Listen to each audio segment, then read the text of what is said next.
4A of Chapter 10 of the General Bylaws of the Town of Milton.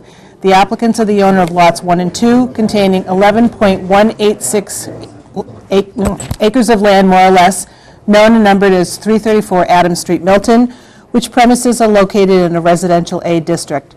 The premises are shown on a site plan dated August 19, 2014, prepared by the Neponset Valley Survey Associates Incorporated of Quincy, Mass. On file with the board. A plan by Stephen DeRoche, PLS, dated August 19, 2014, shows that the premises have no frontage along a street as defined in Section 1A7 of the zoning bylaw. The minimum frontage in a Residence A zoning district is 150 feet. Therefore, the premises are considered pre-existing, non-conforming pursuant to Section 4A of the bylaw. The applicants propose to demolish the existing single-family residence and replace the same with a new single-family residence on Lot 3. Section 4A of the zoning bylaw requires that the voluntary replacement of a pre-existing non-conforming structure occurs only if said replacement conforms to the current zoning requirements or obtains authorization in the form of a special permit from the Board of Appeals. All is therein set forth in said application and plans on file with the board and open to public inspection. Further, we have an application to the Board of Appeals for the special permit. We have a denial letter for the building permit from Mr. Prondak, our building commissioner, to the Pathex. Am I pronouncing that correctly? Yes. Pathex. We have a plot plan dated November 19th, August 19th. August 19th, 2014, Oh, of the current site with the current buildings on it, as well as a plot plan of the proposed residence. As well, we have architectural drawings which show floor plans of the proposed residence. We have A1 through A4 and S1 through S4, I believe, 4, showing plans of what the house is proposed to look like on all sides. I am Virginia King. I'm chairing this hearing tonight, and with me to my right is board member Emmanuel Alves, and to my left is Francis O'Brien. And I understand that Mr. Cochran is here representing the applicants tonight, and I'll turn it over to you right now. Thank you, members of the board, Madam Chairman. Ned Corcoran here on behalf of Raj and Lori Pathak, and I'm also joined by Redmond Fitzgerald, who is the builder for the proposed dwelling. I have two other pieces of information and materials that I would give to the board to help the board to understand in greater detail what's being proposed. thank you. And there are two items. One is one of those photos back. I've got an extra. Two aerial photos taken from two different sides. One showing Adams Street along the bottom, and the other showing Adams Street along the top, along the left-hand side. And it basically intended to show how this portion of Milton Hill on Adams Street lays out. The one where Adams Street is along the bottom, the house is proposed to be raised and placed as sort of in the middle of the picture, right towards the top. Mm-hmm.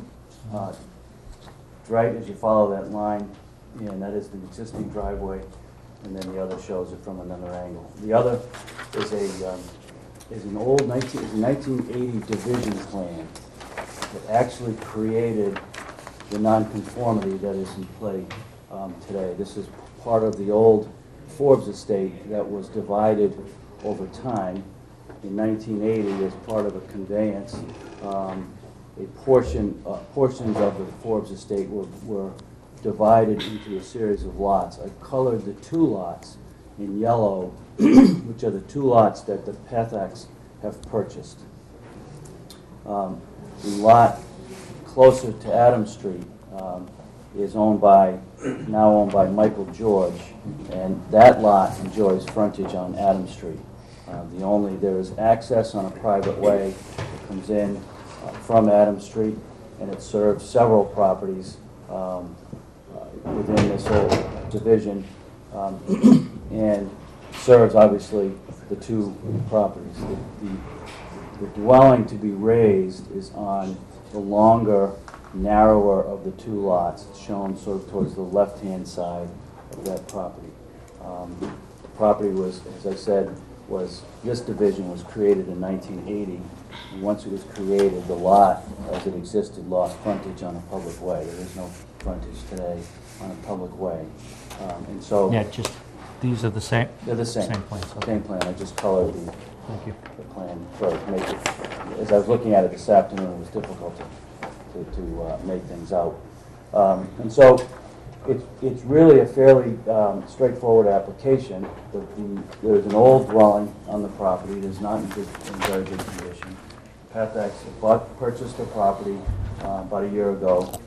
They've designed a new dwelling in accordance with the plans that are presented, and they simply want permission they want to tear down the existing dwelling rather than rehab it and build a new dwelling as designed. And as the bylaw, as the chairman has indicated, the bylaw reads, because the lot, although it is 2 lots in combination of over 11 acres in the Residence A zone, doesn't have frontage on a public way, it requires a special permit from this board in order to be able to develop. The building otherwise will comply with all other requirements of zoning in terms of height, setback, lot coverage, and the like. It's simply the fact that this is now a non-conforming lot without frontage. I would ask the board's indulgence to grant a special permit in this case. And open it up for questions that the board and others may have. Okay, any questions? Yeah, I've got a couple. Mr. Clark, how far away are the neighbors' existing dwellings? This looks like a fairly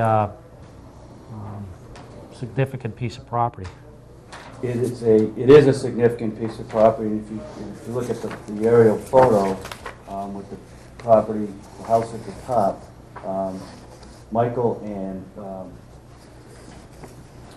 George and Cynthia George live in the one that's sort of diagonally off to the left. That is itself a 5-acre lot. I actually represent the Georges and represent them before the board regarding application for a fill permit to do work on their property. I'm also before the Conservation Commission this evening on work for the Georges. There is a large property with swimming pool that is served by the same private drive as you come towards Adams Street, and then there's another property in the front that's actually owned by Jack Irwin, who's an attorney here in town.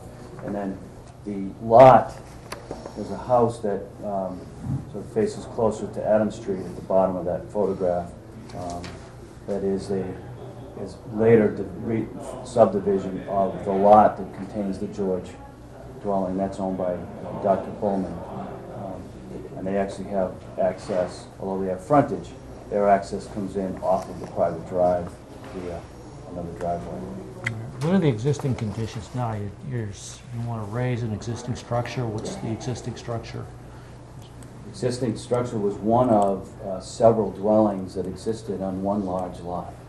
The Forbes estate was built with houses for different members of the family placed in different areas of a very large lot, each sort of surrounded by its own acreage.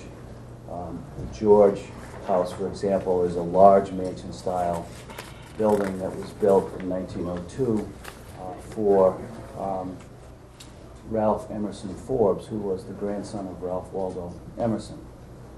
And so those houses were built over time. There were other amenities associated with the large estate over time. And as the estate was divided, and pieces were sold, they were divided in such a way that, some of the lots, although large, were left without frontage on public way.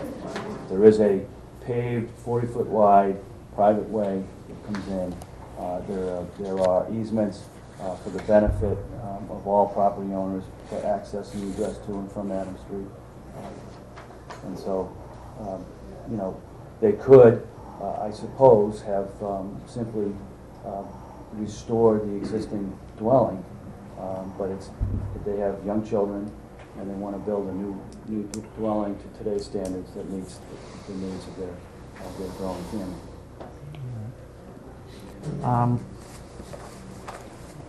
Fairly substantial plans. Should the board grant a special permit, and I'm being a little ahead of the game here, but I might as well ask the question. Are these plans sufficiently advanced that if the board based its decision on these plans, as we usually like to do in substantial conformity? So are these plans well along? Is this what it's going to look like? Yes. Thank you, Anything else? Madam Chair. Just one question, point of clarification. So, your understanding that this is a valid, pre-existing, non-conforming property is not because it was divided prior to the adoption of bylaw, but presumably this provision requiring frontage wasn't in place in 1980? Is that? I don't know the answer to that. It's not, I note that it is a property line plan and not an approval not required Agreed. plan. Because for an A&R plan, you would need frontage. It doesn't have frontage. They simply divided the property into a massive property into smaller lots, each large compared to what's required in the zoning. But it does not have legal frontage on a public way. But the lot itself, at the time that it was formed, had the okay at that point with the house that was on it. That's- Yeah. that's the question, I guess. Okay, any other questions? And you indicated the property as contemplated will comply with all dimensional bylaw requirements, right? And I think Mr. Prondak made that finding in his denial letter. No further questions. Is there anybody here this evening that would like to speak in favor of the project? And we'll note that there is nobody. Is there anyone here tonight that would like to speak or has some questions perhaps of the applicant about the plans, or would like to speak against the project? Thundering silence, which is always a good thing. Well, let's deliberate on this, then we'll close the evidentiary hearing and we'll deliberate on this right now. And Manny? Thank you, Mr. Corcoran, for a very nice presentation.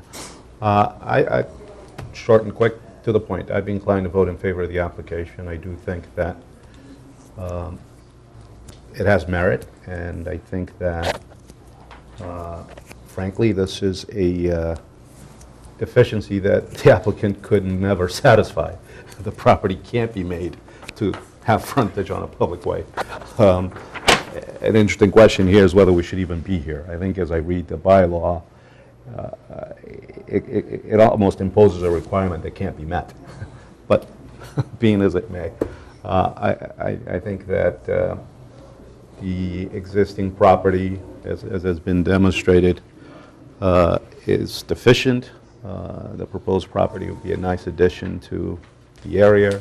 The need has been established, and in short, I'll be in favor of granting the request for a special permit. Frank? I would agree with my colleague. I'd add one point. That is probably the single best zoning board tie I've ever seen, with the little maps and the streetscapes there. So, It's not Milton, is it? No, it's the city of Boston. but be that as it may, I agree with my colleague.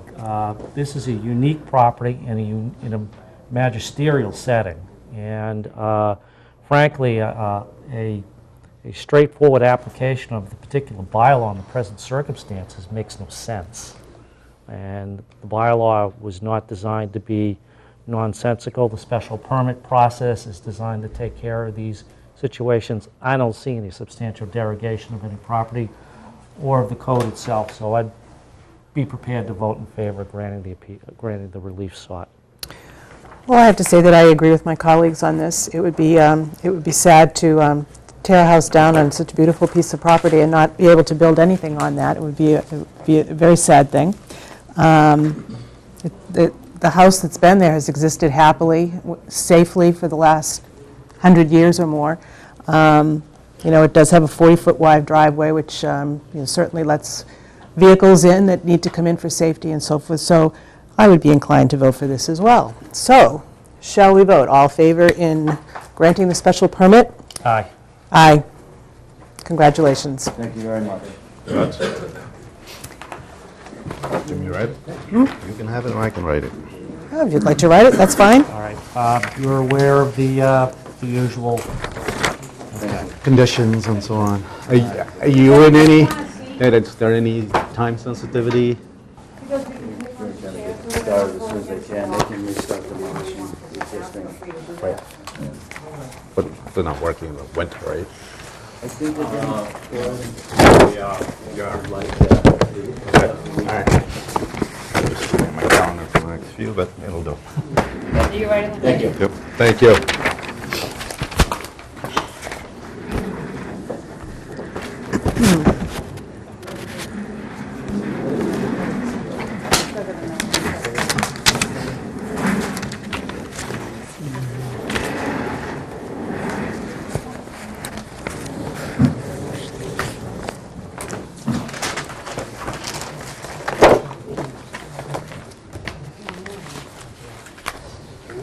Let the fun begin. There's just 2 letters, Mary, right? 2 letters, that's it. An email. So no more, okay. There she is. Oh, there she is, okay. Mary. She's here.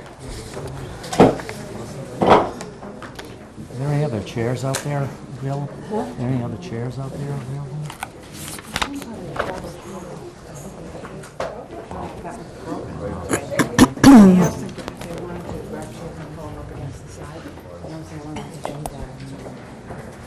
There's some across the way, you think? How are you? Thank you. Just a Thank memorandum, you. which I'm partly going to use, but I'm going to try not to be too long, so. Okay. Thanks.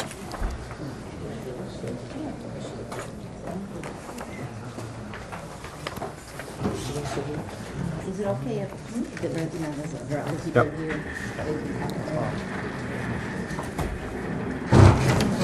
Folks, if there are chairs in the room across the way and they're not being used, feel free to wheel them in. Across the way over there? Oh, pull these against the wall if you're not. Oh, that's Mary's, actually. She'll kill me if I give her a Have to make sure chair. she's comfortable. Not that one.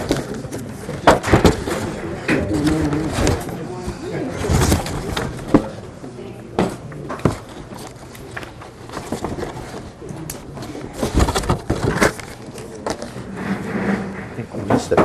Almost gave you a chair away. Yeah. Be here for a while.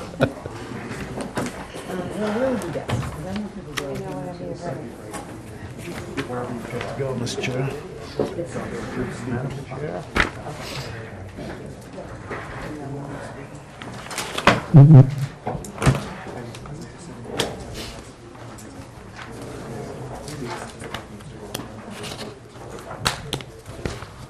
Hey, Marion, are these 2 gentlemen here part of your team? They are. Okay. We don't all, we're all part of the team. We This is don't the all- whole team, okay. Okay. Well, no, no, be comfortable, be comfortable. We want you there now. Yeah. More the merrier. Ready? I am. Okay, well, we're going to call to order our second hearing of the evening, which is upon the application of Falcone Properties LLC, the applicant, regarding premises at 556 Adams Street, which is located in a commercial district. The applicant proposes to build out and operate a 160-seat restaurant at the premises. The proposal shows 140 interior seats with 20 additional seats in an exterior courtyard. The space was formerly occupied as a movie theater. The proposal includes 21 off-street parking spaces on an adjacent lot, accomplished by the demolition of two-family residences known as 10 and 14 Church Street, as shown on a plan by Peter J. Morse, P.E., dated September 17, 2014, on file with the board. The applicant also intends to replace the existing stage and movie screen for incidental and community entertainment purposes. The building at 556 Adams Street is pre-existing non-conforming, as it does not comply with current setback requirements at the left side, which require either less than 6 feet where either a where less than 6 feet exists, where either a minimum of 6 feet or exactly 0 feet are required. The applicant needs the following relief to accomplish the proposed project. Section 4A, non-conforming uses of building and land of the Milton zoning bylaw requires that alterations to valid pre-existing non-conforming uses and structures occur only after the issuance of a special permit by the Milton Zoning Board of Appeals. Secondly, this section, I believe this is 8C5, parking regulations of the Milton zoning bylaw require that the Zoning Board of Appeals make a finding that sufficient parking is being provided for this proposed use, a restaurant in a business zoning district. And third, section, again, 8D1B, site plan approval requires that any alteration of a commercial space, which includes exterior alterations, first receive approval from the Milton Planning Board in the form of an endorsed site plan. All is therein set forth in said application and plans on file with the board and open to public inspection. My name is Virginia King, and I'm the acting chairman for tonight's hearing. With me are board members Francis O'Brien and Emmanuel Alves. We will constitute the board tonight. We're familiar with the premises. In addition, the file also contains an application for the special permit. It includes a letter, a 2-page letter that I think I will read into the record. It's from the applicant's attorney, Marion McKettrick, dated October 15th, 2014, saying, "Dear members of the Board of Appeals, encloses an application for 2 special permits from the Board of Appeals for a reuse and renovation project at 556 Adams Street, Milton, at the old East Milton Theater site. The applicant, Falcone's Properties LLC, owns the property in 2 abutting lots on Church Street. The owner would like to develop the property as a restaurant use with a maximum seating capacity of 160. This use will require a special permit from the Board of Appeals under Section 7G5 of the zoning bylaw, a determination that adequate parking has been provided for the use. In addition, because the existing building has a lot line clearance nonconformity on one side, and the building was constructed prior to the adoption of the zoning bylaw in 1938, the reconstruction project will require an additional permit from the Board of Appeals under Section 4A of the zoning bylaw. After appearing before the Board of Appeals, the applicant will also have to have a hearing before the Planning Board for site plan approval. The property at 556 Adams Street includes several storefront businesses which will remain. The applicant already has a building permit to complete improvements to the part of the building housing these small businesses. Sidewalk improvements, improving safety as well as appearance, are being completed as part of the storefront renovation. The restaurant use will be on one level, and new windows and doors will be added to the sides of the existing brick structure in order to create light and improve the appearance. A small landscape seating area outside the side of the restaurant closer to Franklin Street is proposed for use in warm weather. The seating there, combined with the indoor seating, will be for a maximum of 160 seats. The interior will be fully renovated, and the roof will be replaced within the existing footprint. We will provide architectural plans for the design of the restaurant showing the location of the seating.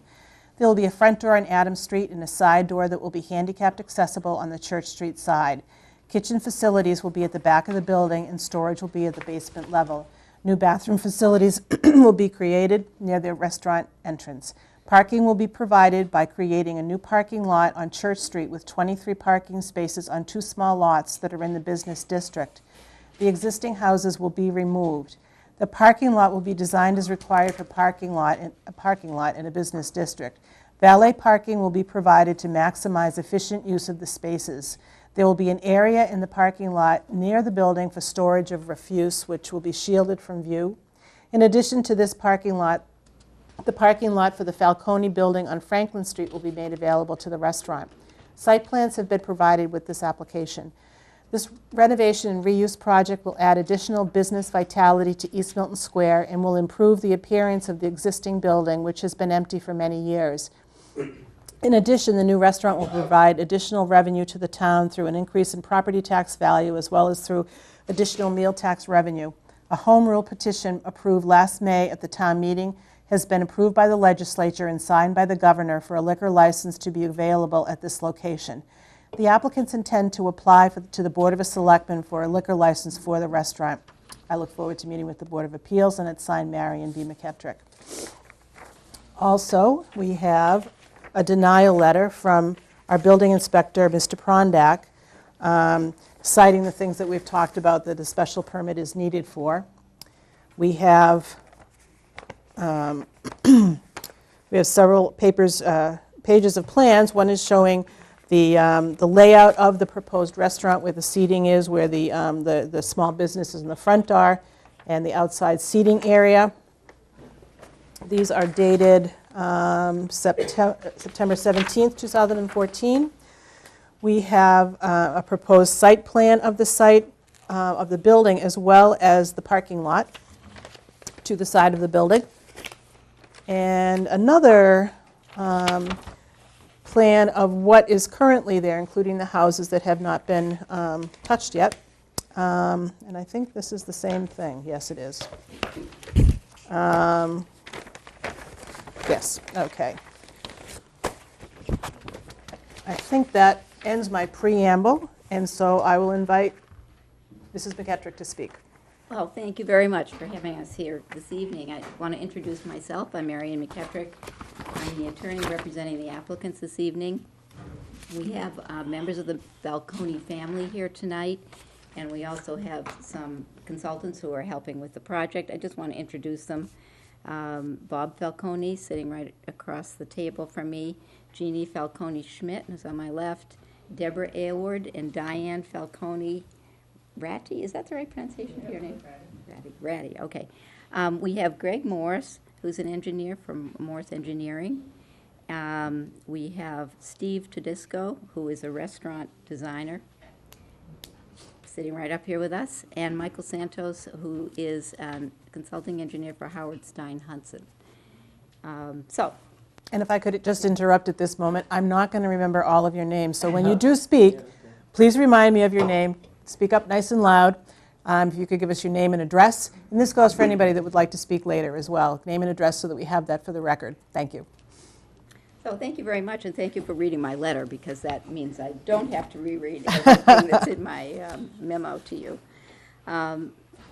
So we understand the general proposition here is that there is vacant, unused property in East Milton, the old East Milton Theater, and the Falcones are proposing to take that vacant space and to convert it into restaurant space. They're going to use the same footprint, the same walls, so from an exterior viewpoint, the building isn't going to look that different, except that there will be some windows added on large ones on one side, small ones on the side facing Church Street. The interior of the restaurant will be improved with all the things that you normally improve the interior of the restaurant. I'm not going to go into a lot of detail about that right now, but I did want to explain that the Falcone family,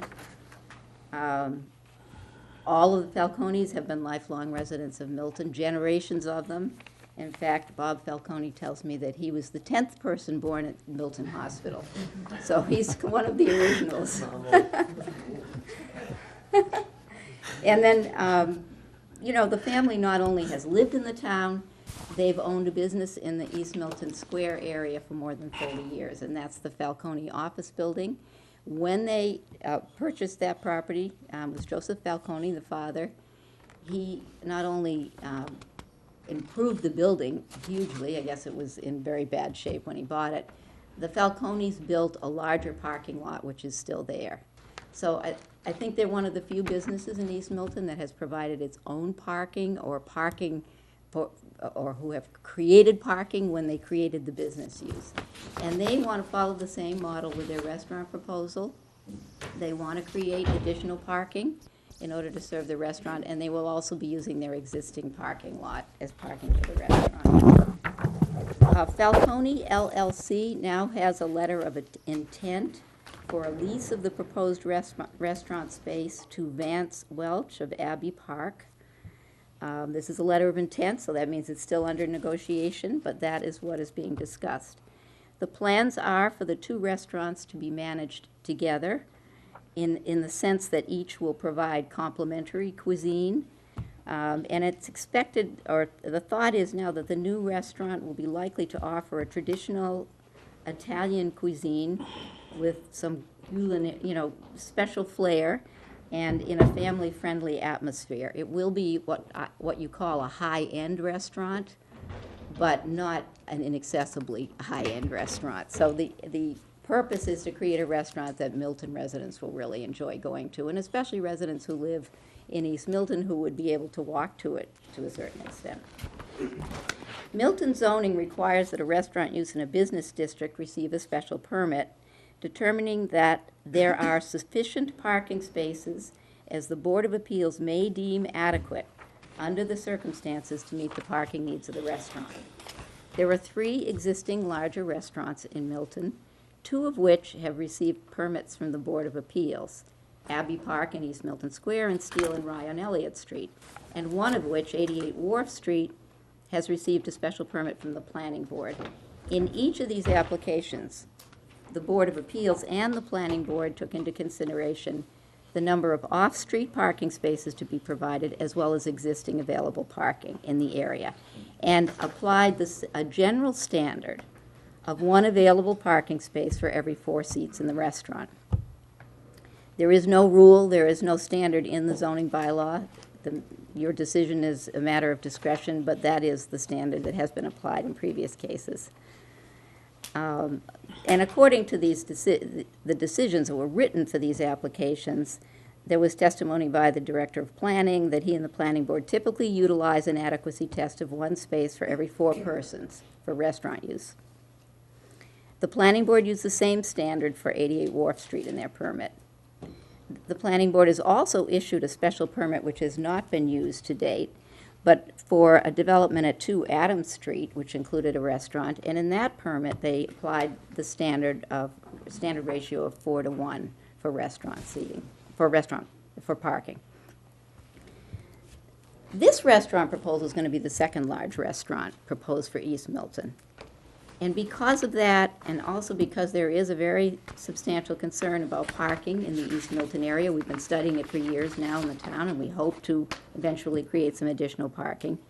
The applicants are proposing to create a new parking lot, which will accommodate 23 cars, as well as using their own parking lot on Franklin Street, which holds 38 cars, as parking for the restaurant. This creates a ratio of 2.5 to 1.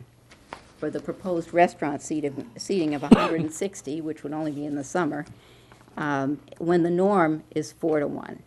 So we are proposing more parking than you have required for other restaurant applications. There haven't been many, and we think East Milton Square is congested enough that it's important to provide additional parking, and that's what we're proposing. And the general standard that the Board of Appeals will apply for granting a special permit is simply that the desired relief may be granted without substantial detriment to the public good and without substantially derogating from the intent and purpose of the bylaw. We want to report that we did hold a neighborhood meeting on Friday night. It was at the Art Center in East Milton. It was very well attended, and there were a lot of comments. And questions related in part to the facade renovations that are going on right now. We tried to answer those. But much of the discussion was about traffic concerns in residential neighborhoods around the square. And some of those are concerns which I'll highlight a little bit later, but there were things like speeding on Church Street. There was mention made of the fact that residents feel that commercial customers are parking in front of their residential homes in the residential district. And what I think what we want to say about that tonight is we support every possible effort to address speeding on Church Street and other parking and speeding concerns in East Milton Square. We think it might be possible for the town to consider a system of resident permit parking near the commercial district. I don't know if it's ever been discussed, and I don't know if residents will want it or will want to do it. But in other communities, that is one of the things that's done near a commercial district to protect residential properties so that they don't have people parking who are shopping or who are going to a restaurant. And it's a relatively simple system to implement. As far as I understand, anyone who's in the designated area can get parking permits for their cars. They go right on the car. It's a sticker. You post the areas around those residential neighborhoods, and it's very easy to enforce because the police can drive through, and if they see a car parking that isn't stickered, it gets a ticket. It's not a very pleasant experience for the person parking, but it's a good way to deter people from parking in those areas. So, we don't have the power to do that, but we can say that as applicants for this use, we think that it might be a solution that should be looked at. It's not a matter for the Board of Appeals either, but I wanted to mention it because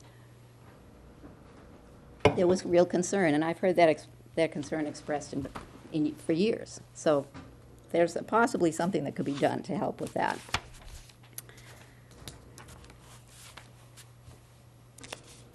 This restaurant, in addition to the fact that it's likely to be managed jointly with Abbey Park, will be what you described as a high-end restaurant. It's going to use food primarily from local producers.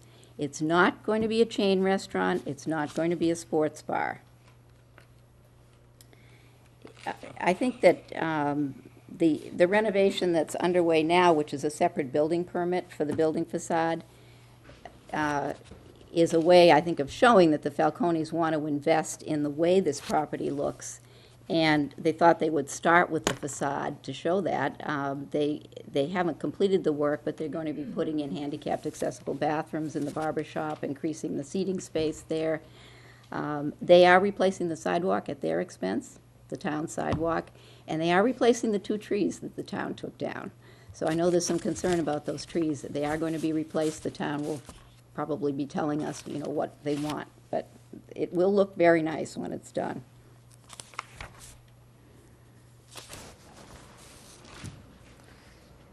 I think what I'd like to do right now, because I want to talk about parking. Parking is a main focus of the Board of Appeals decision.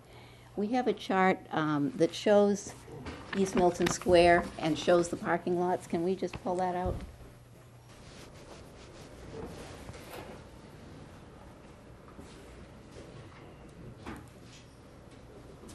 If anybody is interested in seeing it, please feel free to move up.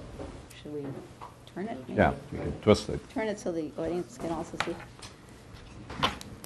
Well, if I get up, you won't be able to hear me, so I'm going to just point to this drawing and show you that you can, and Greg Morris will point this out. What we've done is to highlight the parking lots that are available right now and can be used by this restaurant and also by Abbey Park.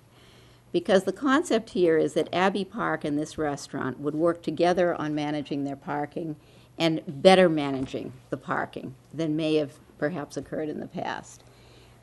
2 ways. One is that right now you have a Falcone lot next to the Falcone office building. That's behind Abbey Park. That belongs to the Falcones, and for this application, we are telling you, and it will be the case, that this parking lot will be for the new restaurant. It has been leased in the past by Abbey Park on a month-to-month basis. So a question people have asked is, well, what's going to happen to Abbey Park? Where are they going to park? Abbey Park has the right to park at the Citizens Bank parking lot, which has 26 spaces.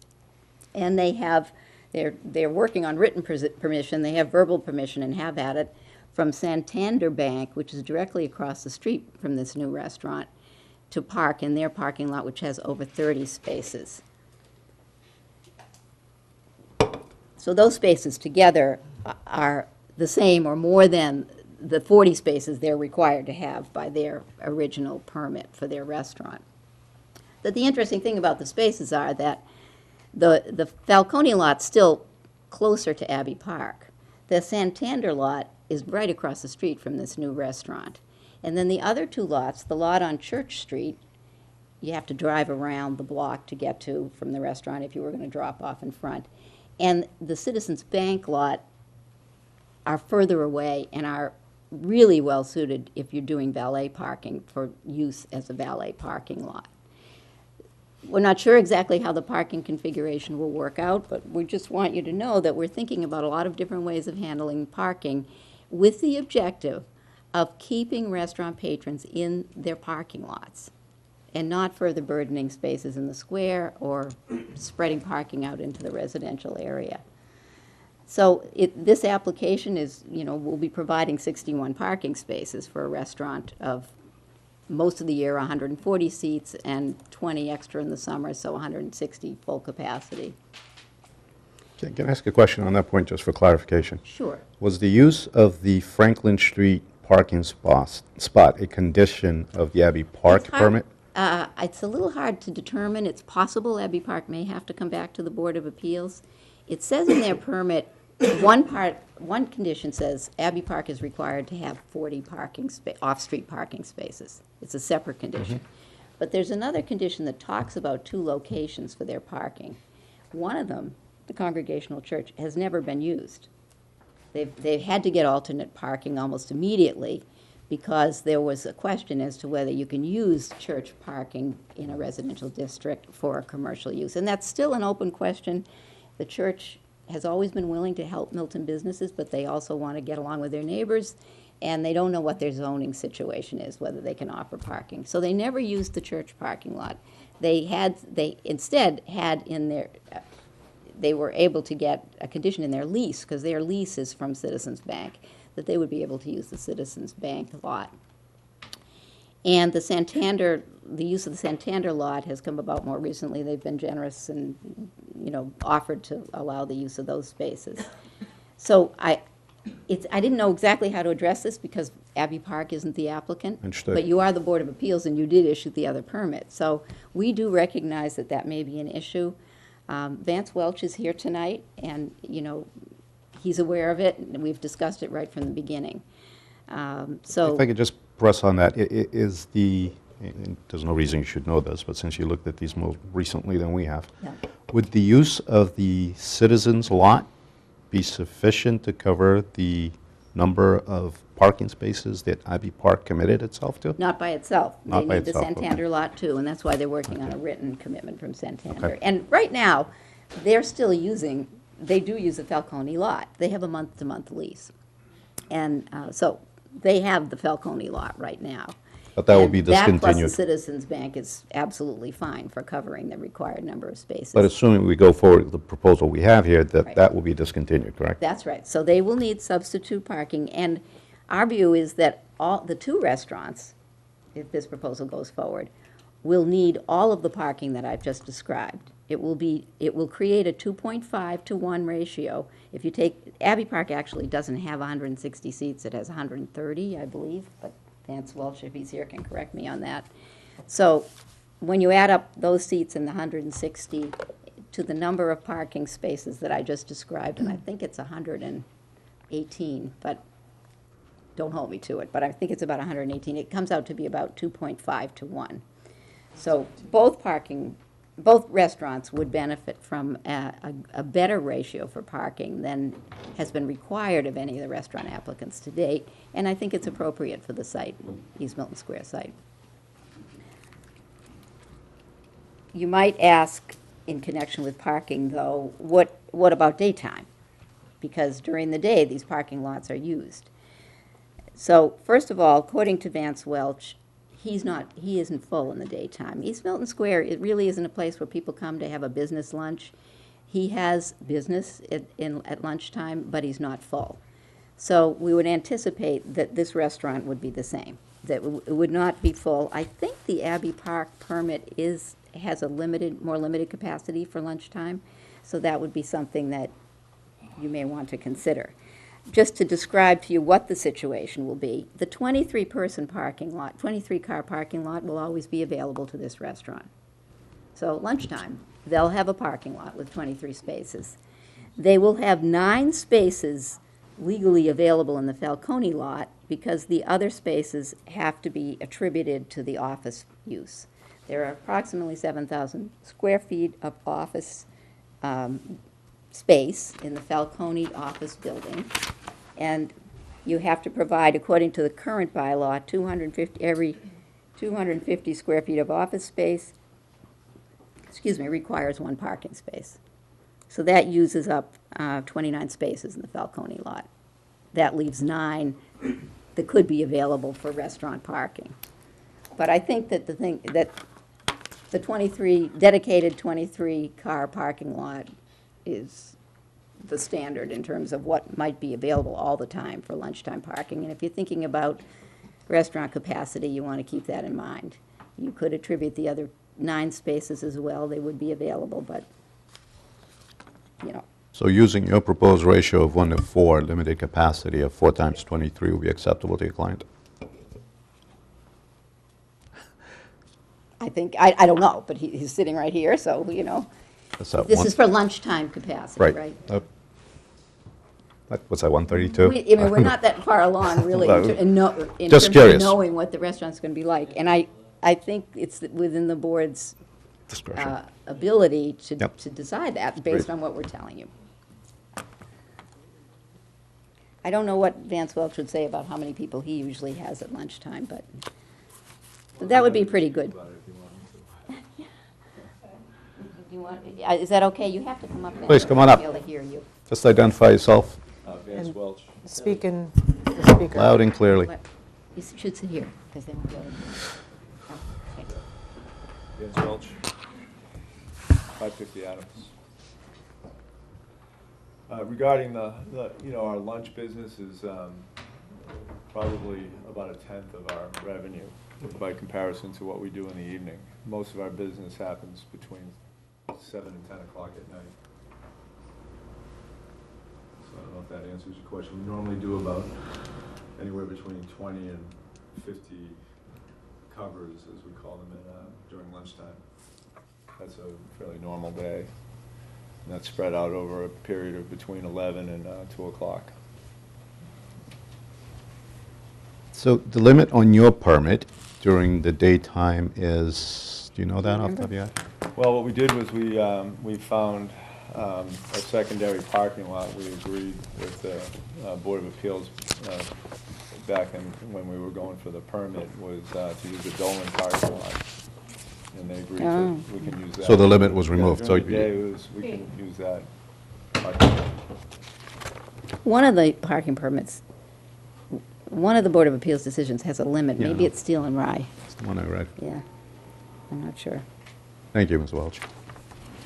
Thank you. And do you have 130 seats, is that right? 130 seats. Yeah, okay, thank you.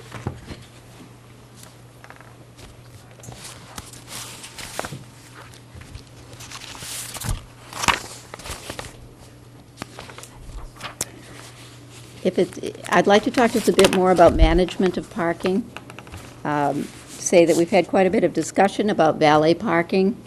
There was quite a bit of discussion on Friday night about whether or not people are parking in the restaurant parking lots.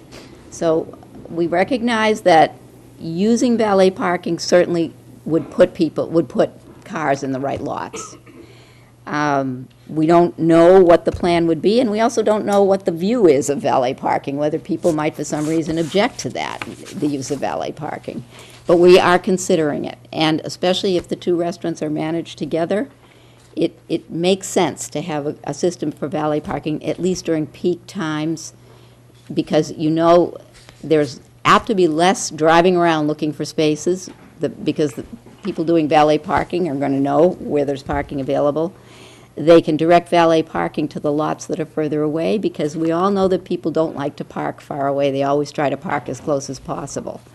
and leave the lots that are closest, which would actually be the Falcone lot for Abbey Park and the Santander lot for this restaurant, if they choose to cooperate on their parking facilities, for people to park their own cars. Because there are always some people who don't want to use valet parking. So I don't think you can say, not that we're committed to it anyway, that we're going to use only valet parking, because I don't actually like to give my car to someone to park. So I don't know if many people feel that way, but I think you have to recognize it's a factor. We were asked, I think when we met with the planning board informally 2 weeks ago, what we would do if someone wanted to have a funeral lunch at the restaurant. And we said that, well, we thought about it, and we said we would require the parking be at the funeral home. We're assuming it would be a local funeral home. I think that's sometimes done now, but it makes good sense. Even then, we have 23 spaces in the parking lot, but that's the kind of thing that could overflow and cause some congestion. So what we would say is that we would, if we were to have an event like that at this restaurant, that we would be requesting that the parking be provided by the funeral home. And that, if necessary, people could be brought to the restaurant.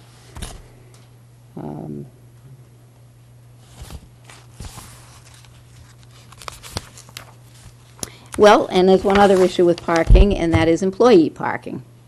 That's addressed in the other two permits. Again, we don't have, our restaurant isn't all designed yet, but we expect that there might be 20 to 25 employees.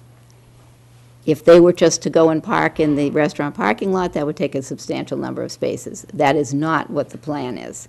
We do have an offer from the Milton Flower Shop to allow the use of their parking spaces, which are limited. I think it's 6 spaces, after they close for employees. The rest of the employees for this restaurant will be required to park in the permit parking that the town manages, for which the business has to pay a fee.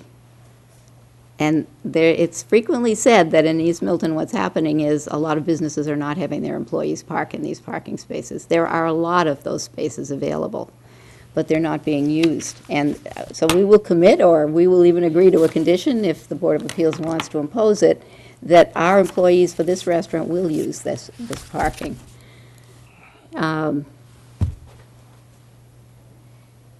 I guess it's called service zone parking. Sorry, it's not permit parking, but service zone parking. And where is that parking located? Well, there's a lot along the deck, our favorite place. It tends to be a little bit further out, and I think that's done purposefully, because that's where people are less likely to park, because they don't want to walk. So you have to require that your employees walk a little bit further. It's not that far away. It's easily accessible by employees. We also have had, this isn't really a parking issue, but it does relate to the use of the lots. We've certainly have had questions about what we will do about truck deliveries for this restaurant. And in particular, one question was, well, where's the 10-wheeler truck going to park? And we have several answers to that. One is that this is not the kind of restaurant that's going to be served by 10-wheeler trucks. This is a restaurant that's going to be using local produce, local companies.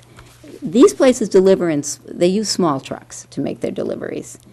And the plan would be to have those truck deliveries be to the Church Street parking lot, off-street, not on-street, and to regulate deliveries to reasonable daytime hours, not rush hour times.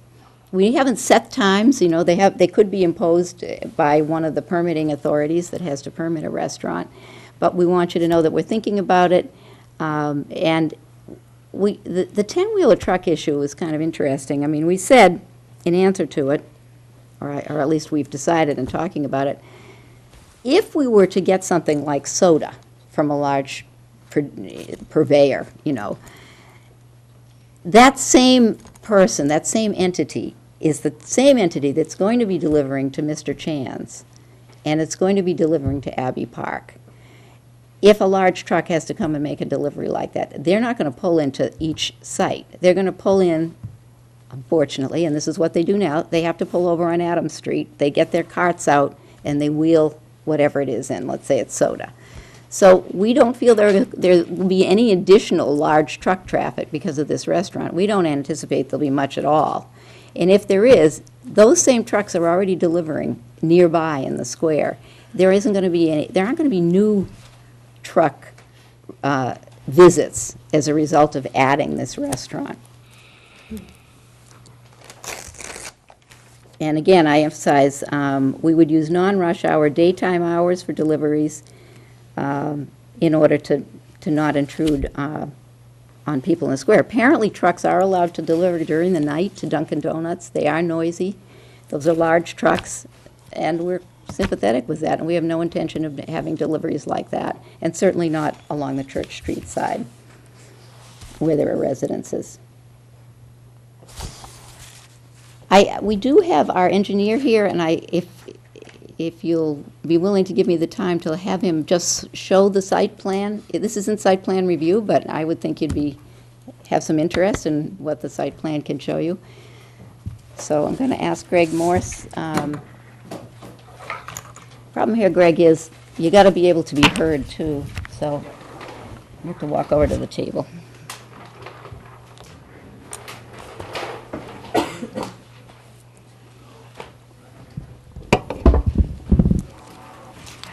Again, for the record, my name's Gregory Morse Engineering. I'm a registered engineer. I put together the site plans for this property. I'm going to start with a brief overview of what the existing conditions are. The existing property is shown here in bold. It's actually consisting of 3 separate properties. You have the 556, 558 Adams Street property. Adams Street is along the bottom of the plan.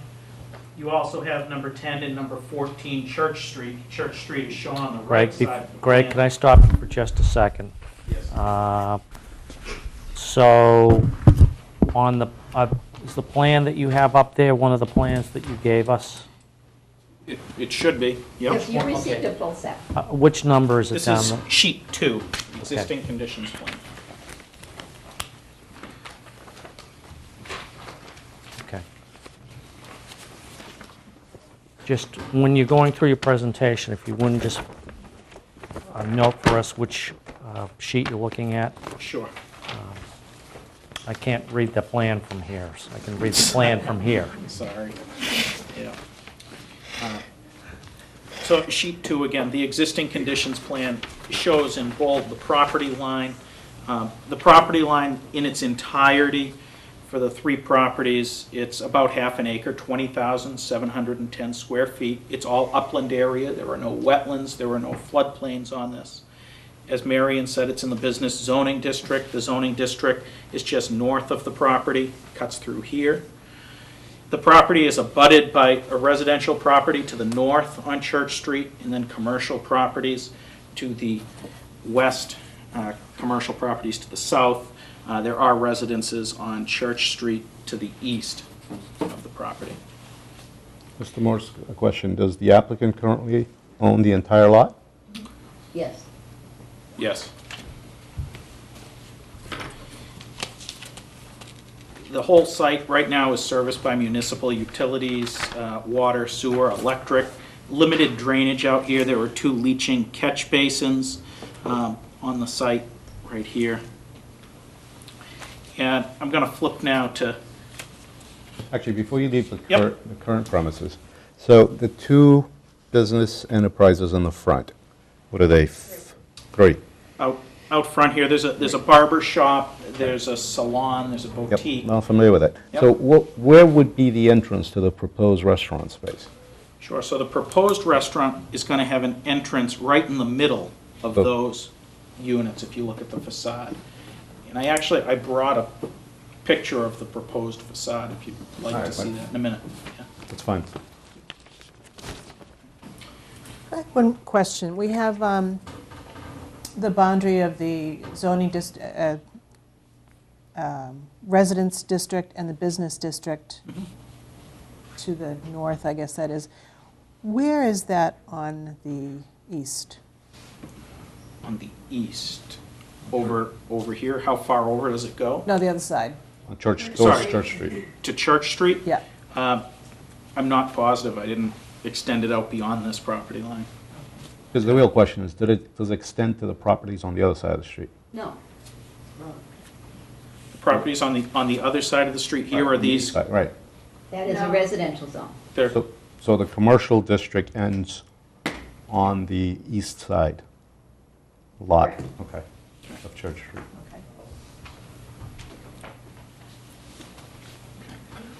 Okay. Flipping to sheet 3, which is the site layout plan, I colored in a plan here on the front, just as a colored rendering. It generally follows and depicts what's on your sheet 3. Okay. What it shows is it shows what the proposal is. The proposal is to demolish the 2 single-family residences that were on Church Street and to rehabilitate the 556 to 558 Adams Street theater building. Okay, so you'll see that those 2 residences are gone. Here's the new theater building. We're utilizing the new land area that we've accumulated by that demolition for construction of the new parking lot. Okay.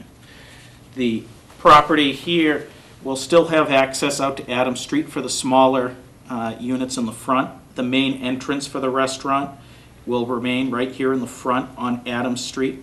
There is a secondary entrance, though, being proposed at this location. That secondary access has a proposed walkway out to the parking area. It also has a walkway along the side of the building and around to the back. The back out here, this is where we are proposing an outdoor seating area, which would have seasonal seating of up to 20 seats. Now, just for my own edification, so the seating area, if I recall correctly, looking at the, there's a retaining wall in the parking lot, so it Yes. would be up, is that a wall and then it's level, or is it down below the wall? It's a little lower, It's a little lower. which we're gonna fill, landscape. Yeah, the adjacent property to the rear here, which is parking lot area, is lower in elevation than our property. And yes, there is a retaining wall that approximates the boundary. At the appropriate time, I have a number of questions that I would like to have answered relative to that particular part of the proposal. Okay. Happy to do it whenever you want, but, you know. I want you guys to get through your presentation. Okay, thank Sure. you. We are proposing a number of landscaping features. What we've proposed is we've proposed along this boundary line here of the parking lot and the abutting residential house, a screen of evergreens along that row. You can see that. And then out back around the outdoor seating area, this would be more ornamental plantings and landscaping beds around the sidewalk, around the side of the building, and around the back side of the outdoor seating area. Since you mentioned it, the proposed evergreen plantings there, there's also a sloping variation in the grade between where the property that is proposed to be raised currently sits and the residential lot, right? Do they not sit at different? There's not so much of a change with the residential lot There's out not. front. The change is more drastic out back with this commercial lot that has the Starbucks in the parking lot on it. Understood.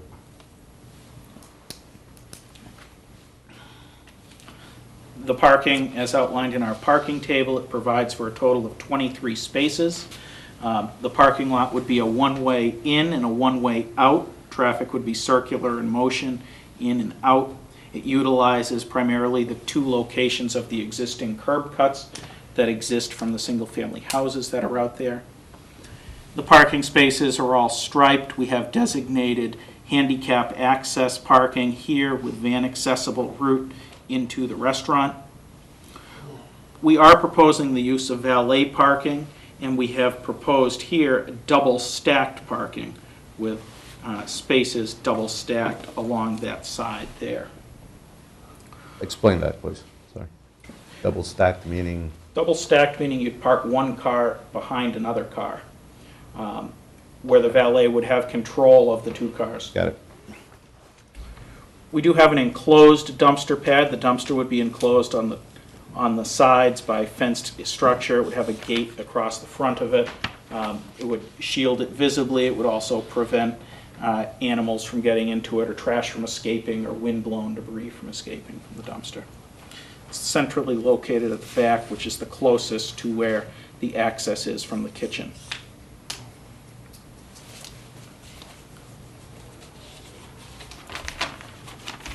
Where's the delivery entrance? Delivery entrance is, again, right here, listed in the back, delivery entrance.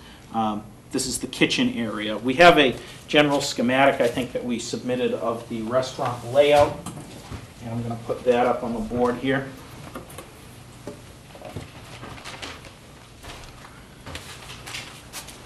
The Adams Street is on the left side of the plan here.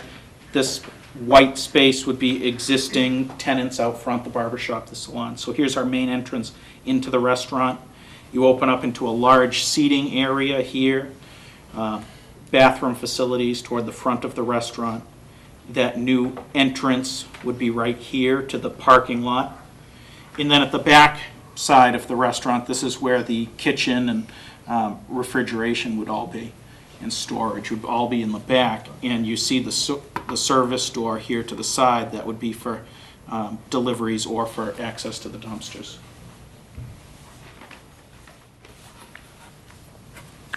Mr. Morse, not to interrupt your presentation, but I have a question for Ms. McKittrick. So I think a lot of the questions that the folks in the room are going to have on this application, it may relate to the raising of the existing single-family homes, the creation of the lot, none of which are before us. And you admit that you need to go before the planning board to get site plan approval. And I looked at the standards that the planning board is required to go through. And I guess I'm curious why we're sequencing these hearings in this way. Should we, would it not have made better sense to start this with the planning board, which is going to talk about sewage, refuse handling, lighting, vehicle and pedestrian traffic, all the issues that are sort of on the periphery of what we're talking about here. So what's the thinking behind coming here first? I suppose it's like, as we often do, I'm just following the sequencing that's been used for the other applications. The appeals was first, then the planning board site plan review. And there's a certain relation, there's an integration to a certain extent, but you're right, there are a lot of issues that are really site plan review issues. There's certainly issues that people will have concerns with and will want to talk about and have talked about.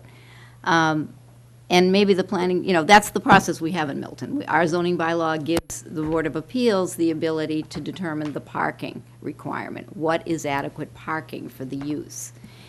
That, in some other municipalities might be a combined permit from one board, the parking and the site plan review, but it isn't here.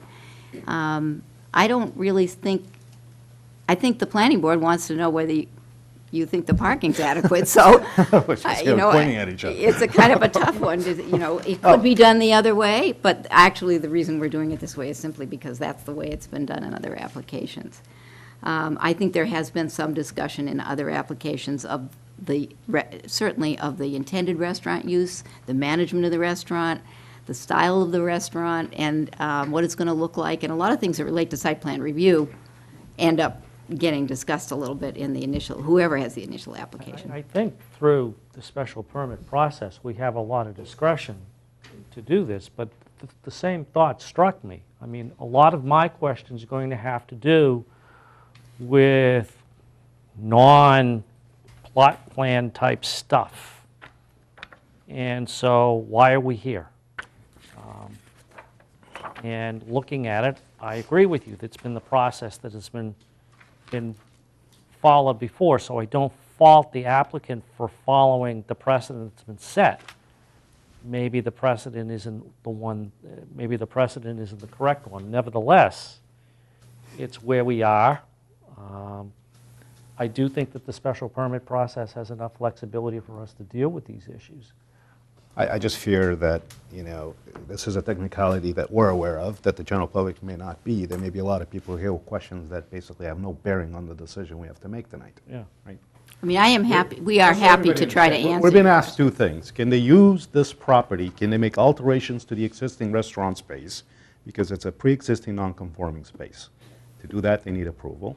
And we're being asked to make a determination whether the number of spaces for parking they're proposing is adequate. That's it. Everything else having to do with the formation of the the raising of the properties, the creation of the lot, and the implications of all that is before the planning board. And I worry that people may take their evening to come here and have a lot of questions that they're not going to get satisfactory answers to. That's why I asked. I think the process, if reversed, a lot of the nuts and bolts questions really need to be raised at the planning board. So everyone will get a chance to speak, but I just wanted to put that on the record. The purpose, our jurisdiction is quite limited here. We've been asking two very concrete questions that, Are rather limited. yeah, They're quite limited. but I'm sorry, Mr. Morris, continue with your presentation. That was just about the conclusion. I was going to touch briefly on, we're providing new fire service and potable water service to the building. We're providing new sewer service, and we're increasing the capacity of the stormwater system. We're replacing the 2 leaching catch basins with new catch basins with particle separators and Caltech recharger chambers to promote groundwater infiltration and reduce stormwater from the site. So, like you said, the nuts and bolts are more with the planning board. I'm going to turn it back to Mary at this point. Okay, thank you. And at this point, I think it's probably going to be more productive for me to answer questions. I did want to mention the reason Steve Tedesco is here is that he is likely to be the designer for this restaurant. He designed Abbey Park, and we thought people would be interested in knowing that. Again, it's not directly relevant to the parking, but it's something that people want to know what it's going to look like and how the restaurant's going to be run. So at this point, I'd like to just say we've made our basic presentation. Maybe I'll have a chance to do some concluding remarks at the end, but I'd prefer to answer questions or move out of the way if you want to have people come up. One basic one. Is the 2 properties being raised, are they currently occupied? They are currently occupied, and the tenants had to enter into new or renewed leases this summer. The property was purchased at the beginning of the summer, and they have been notified that their lease will be for 1 year and that they will no longer be able to be there at the end of the year. I think is it in June? Is that right? July 31st. So at the earliest, that's when, That's the earliest that they would have to find a new place to live because the lease would be up and it wouldn't be renewed. thank you. Welcome. Any other questions at this time? Yes. Frank's loaded for bear.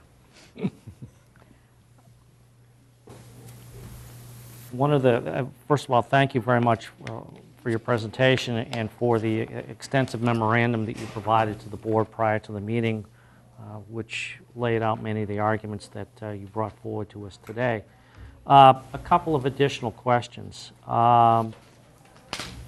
There's always a concern in a residential area that is as tight as East Milton is concerning noise and spillover from light.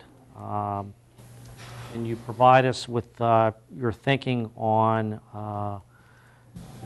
lighting for the parking lot, signage, lighting emanating from the building itself. We're going to have, well, to put it bluntly, assuming that it goes forward, it's going to be a significant change from what it is now. You're going to have light emanating from windows, et cetera, and presumably, hopefully a successful business if the board grants you the relief that you're seeking, but you address light, noise issues from the running of the restaurant itself. Yeah. And specifically, too, also what you're thinking is relative to trash, debris removal, stuff like that. Mm-hmm. Okay, well, I think I'd like to start with the lighting issue.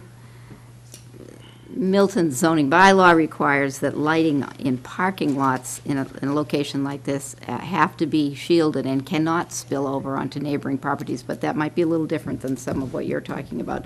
So it will be a requirement that the lighting shine back onto the parking lot, not onto adjacent properties. We don't have full lighting design yet, but usually the push and pull is you want to have minimal lighting in order to be less intrusive, but you also want to have enough lighting so that you don't have vandalism or gathering in the parking lot later at night. So where in some locations, you might be able to say, we'll just turn the lights off at night. In East Milton Square, the parking lots have been gathering places for young people, and they've been problem spots. So any parking lot has to address the issue of nighttime security lighting. So it would be no lighting overspill from the regular lighting in the parking lot, enough lighting at night so that the parking lot would still be secure and you could see what was going on in there. The building has been designed, the new design, we're going to use the existing building with the brick walls, but the side that faces Church Street, if we could pull up a drawing of that, is just going to have tiny little windows high up. So there isn't going to be a lot of visible light coming from the restaurant in the evening. It's not going to look dramatically different from the way it looks now. The building isn't going to look dramatically different. And that was purposefully done with the intention of not changing the view of the side of the building as much from the residential side. The other side will have larger windows, we call them palladium windows, intended to let in lots of light, because right now that theater doesn't have any windows because it was a theater. So there has to be new lighting. But the lighting on the side of where Church Street is designed to be small and unobtrusive and not let a lot of extra light out. As far as signs go on the side, I think the overall concern is that it not look particularly different or particularly commercial, or that it be particularly lit in any way other than for safety. So, and you're right, this will be a subject of site plan review, there's no question. And we will give as much detail as we can, and we will provide whatever is requested of us in terms of detail about that. But the objective would be, and is, to keep the Church Street side less noticeable, not bright particularly, and with adequate lighting for safety, but not a lot of light pouring out of large windows on that side. So from that point, and I'll raise this again, and I'll ask my colleagues to weigh in on this when we deliberate, but clearly, when you go to get the site plan, you need to present full lighting plan. Yes, correct. One of the standards we need to follow in deciding whether or not to grant a special permit is whether this could be done without derogating from the public good. And we can't base that on anything concrete, not having seen what you're proposing to do. Now, we can accept what you're representing to us, that it will be done in the way required, but it just seems that the process is backwards. A lot of the details that would go into our determination of whether this is derogating from the public good, you're actually going to be required to present in very nauseating detail to the planning board. I mean, again, the issues about, Frank was asking about trash removal in the plans. What you can tell us here, frankly, it may be premature in terms of your work, where you are in the process. I just wonder if it makes sense to proceed here, or whether we should wait until we hear from the planning board. And I'll ask my colleagues to weigh in on this, because I think there's a lot of detail that maybe you are going to be presented, and we're a couple hours into your presentation, but I don't know that you're quite there in the development of this project to be able to. I guess, yeah. By the time you go to the planning board, you'll have to have it before them. I mean, Yeah. there's no choice there. I mean, it's difficult because what you do is you try to follow the approach that's been used in previous application hearings. Okay. And lighting plans have been presented to the planning board as part of the site plan review. So therefore, we don't come to you with our lighting plan to present to you. That doesn't mean that we're not thinking about it or we don't have some work being done on it. And it is a bit of a chicken and an egg problem, because the planning board wants to know whether you feel that we've created adequate parking to serve the restaurant use. And they need to know that. I mean, so they would say, well, we need to know that. Why should we go through all of these details of site plan review if we don't even know whether the Board of Appeals is going to decide the parking is adequate in terms of what spaces are being provided? And, there are elements of, this is a parking lot, and this parking lot would be part of the parking that has to be provided. So you're saying some of the design elements of the parking lot affect how this affects the neighborhood.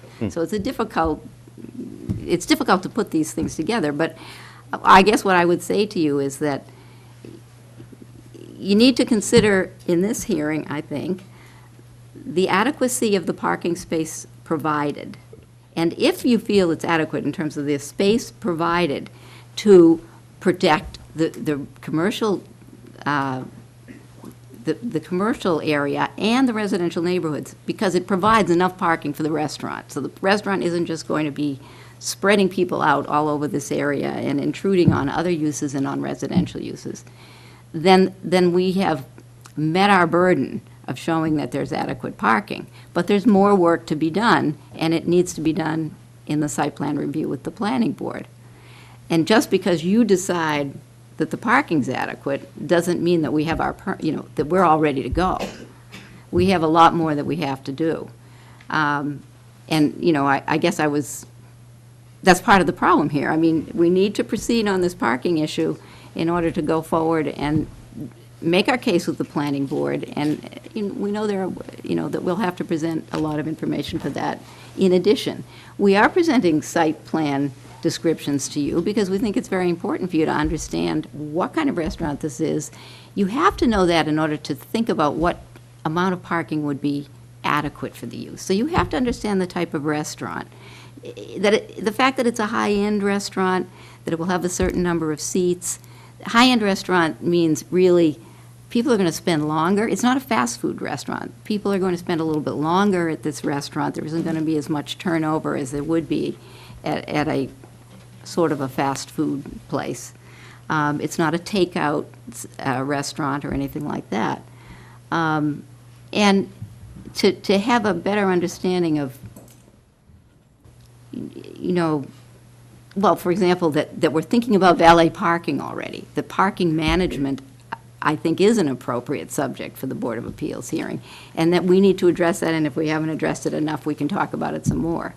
We've had to think about it a lot, because a lot of questions have been asked about this. It's the second restaurant in East Milton Square, and the first one had plenty of questions too, but the first time around you get to start the restaurant and then everybody can see what they think are issues. Now, there are some specific issues that we've been asked to address. And we can't address all of them. Some of them relate to parking regulations that the town imposes, but we think there are solutions to some of the problems. I would make the case pretty strongly that the sequencing has been, parking adequacy and then site plan review, and that something has to start this process. I'm thinking that the planning board kind of wants a blessing on this before they'll spend the time on it. And I realize that we're looking at a rather narrow, two issues here, actually, that are not that difficult when you come right down to it. But ordinarily, when we have a special permit or, a variance, we do try to mitigate some of the concerns that I'm sure we will hear.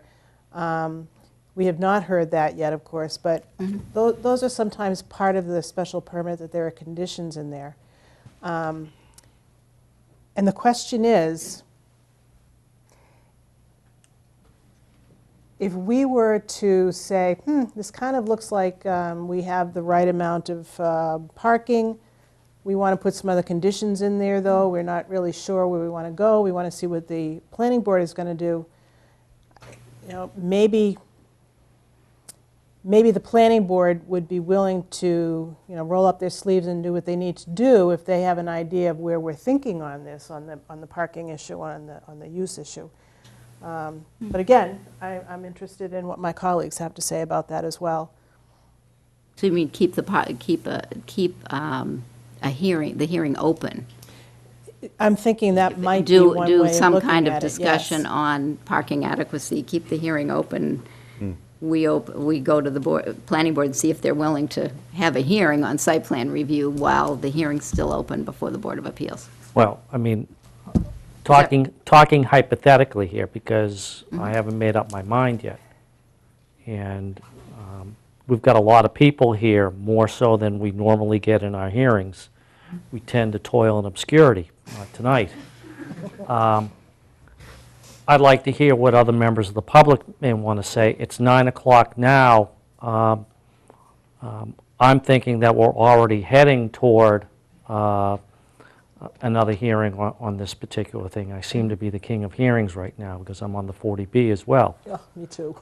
So, now having said that, obviously a lot of thinking has gone into the parking situation here. There are an awful lot of complaints from residents in East Milton concerning parking in the area. The merchants have parking issues, et cetera, long-standing. This board isn't going to solve those. This board is not going to be in a position to recommend to the Board of Selectmen that they engage in some sort of residential parking program. Not happening. What this board can do is it can take a look at the numbers. And speaking hypothetically again, it seems to me that you've laid out a reasonable parking management plan that has a reasonable chance of success, giving the restrictions, geographic, business type, the layout of the structure, et cetera, that we're working with. There may be people who have a different point of view, and I certainly am open to hearing other people's point of view. But so far, I haven't heard anything to me that sounds unreasonable or unprecedented. The 4-to-1 margin, the 2.5-to-1 margin, et cetera, the lunch versus supper business, et cetera, all that sort of stuff. The fact that the two restaurants could ostensibly be operated in tandem or in concert with joint management, that would probably go a long way to solving some of the parking difficulties. But what happens on down the road if there's a divorce? And are we going to have parking wars in East Milton? So I still have some concerns. I mean, again, it sounds reasonable, but I'm still open to hearing more. Do you want to hear more from me, or would you rather hear from other people?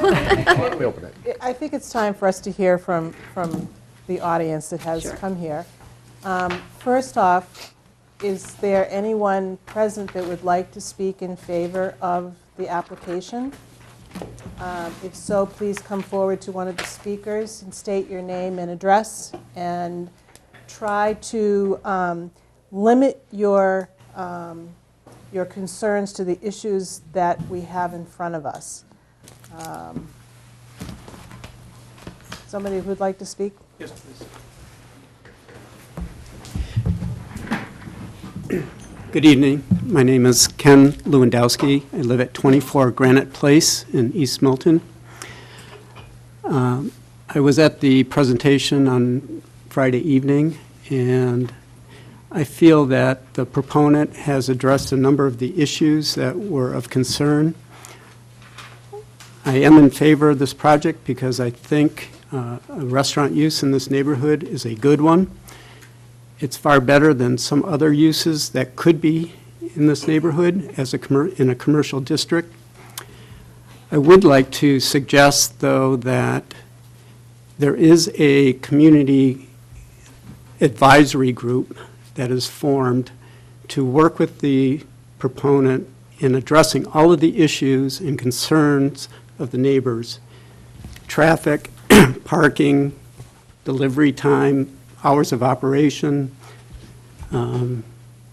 facade, signage, all of those things. And I think that would go a long way into helping the community feel more comfortable with the outcome. I would also suggest that whatever agreement is developed, that is binding, and that is part of the special permit. Thank you very much. Thank you. If I could just hang there for just a second. Sure. This Board of Appeals, as a general matter, we like to take community input, and we like situations where all the parties come to us and agree. Many of you folks were here at the prior hearing, and there was very little said about that. That tends to be about, because there is cooperation, agreement, consent amongst the parties. If through some sort of process that's outside the Board of Appeals process, the parties come to an agreement and bring forward some conditions that they could agree to, the board would consider that, I think, in the normal course of events. And we would welcome the input from all of the parties associated with it. So. Thank you. Anyone else? Good evening. My name is Lee Michael McLean, and I live at 630 Brush Hill Road in Milton. I'd just like to say that I'm really, really excited about the possibility of another restaurant in Milton. I think we really need more restaurants in Milton. I think we need more commercial in Milton. And I think there are very few places where we could have more restaurants or more commercial at all in Milton. And I think that one of our very few commercial districts is the right place to try to do that. I also would like to say that I think that we have a really unique opportunity here where we have our own neighbors who are proposing to redevelop a building that's falling into decay and create it into something that will benefit the community because they live here and presumably they will be good stewards of this new asset for Milton. So I hope we don't miss out on this opportunity. I'd also like to say, with regard to the issues that are before you tonight, with the parking specifically, it sounds like they've put together a very conscientious plan. I'd like to commend them for reaching out to Abbey Park and creating a partnership because certainly, as the member noted earlier, there is the potential for parking conflict with these number of spaces. And in forging a relationship with them, I think that they'll come to a cooperative agreement over time, which will be really helpful. Lastly, I'd like to thank the Falcones for not proposing to put in a several hundred-seat movie theater, because that would really cause parking and traffic issues. I think a restaurant purpose is really good for this site. Thank you. Thank you.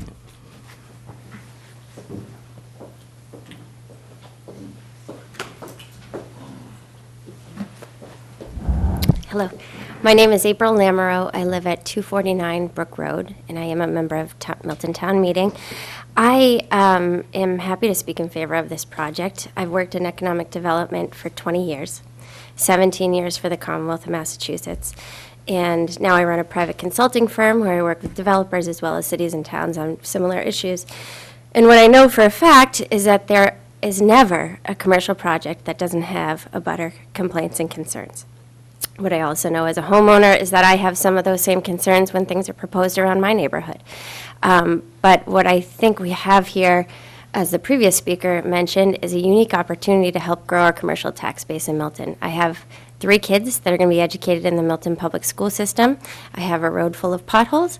We have fire stations that need to be reconstructed, and we have a 4% commercial tax base in our town. We have very few community locations in our community that are even appropriate for commercial uses, and this is an existing structure that can be reused. It has some historic significance to people that lived here when the theater was open, and I would encourage you to consider some of those facts as you're deliberating here on the appropriateness of this proposal. I also would like to say that I know the Falcones, and I think and I also was at the community hearing on Friday night, and I think they've done a nice job of listening and proposing solutions to some issues that frankly they didn't create, and that are pre-existing issues that are going to be a problem with or without this project. Speeding down residential roads, inappropriate renegade parking in locations that it shouldn't be. So, you know, I appreciate their efforts in trying to resolve many of those problems, but I would implore you to please consider the fact that this is the commercial district in the core of our center, one of very few locations that we can grow our tax base. Thank you. Thank you.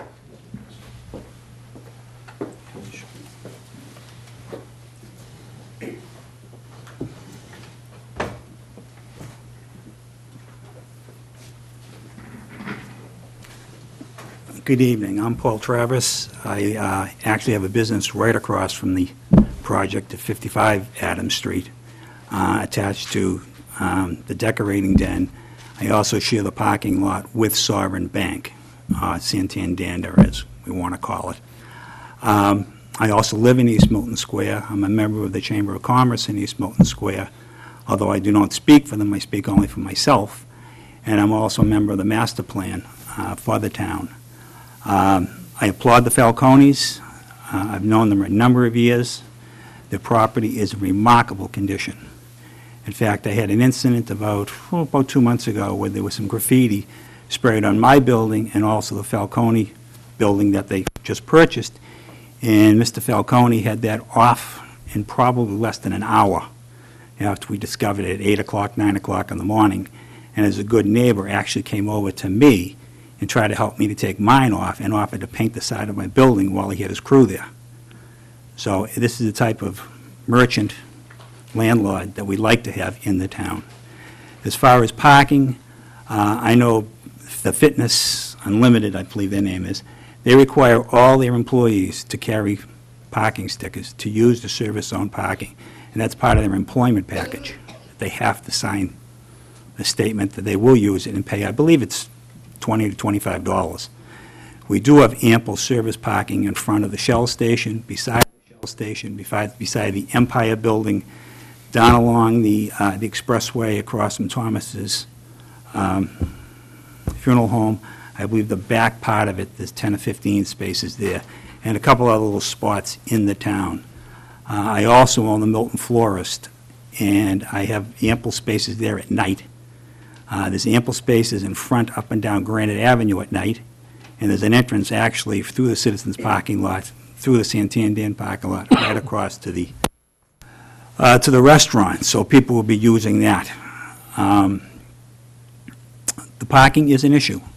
Hopefully, in the spring, we're going to get a 32-spot, 33-spot parking lot across the expressway. That will help out tremendously for all the businesses. And it is a tight, tight square. But we need some advancement in the commercial tax base. Everybody is always saying we need some place to, reduce our taxes. Let's raise the commercial. We can only pay so much taxes. We need more businesses to help out. I know the restaurant tax is very high, and it'll bring some revenue into the town. And that's about all I have to say tonight. Thank you. Mr. Travers. Anyone else wanting to speak for? And it appears, Hi, I'm Jamie Georgia. I'll be a close neighbor of the project at 45 Bassett Street. I don't have a lot to say. I appreciate the comments that the other speakers have made, and I just wanted to say that as a close neighbor and as a father of 2 small children, I fully support the idea of expanding East Milton Square in this productive way. To have another restaurant in the area would be great. Thanks. thank you. You.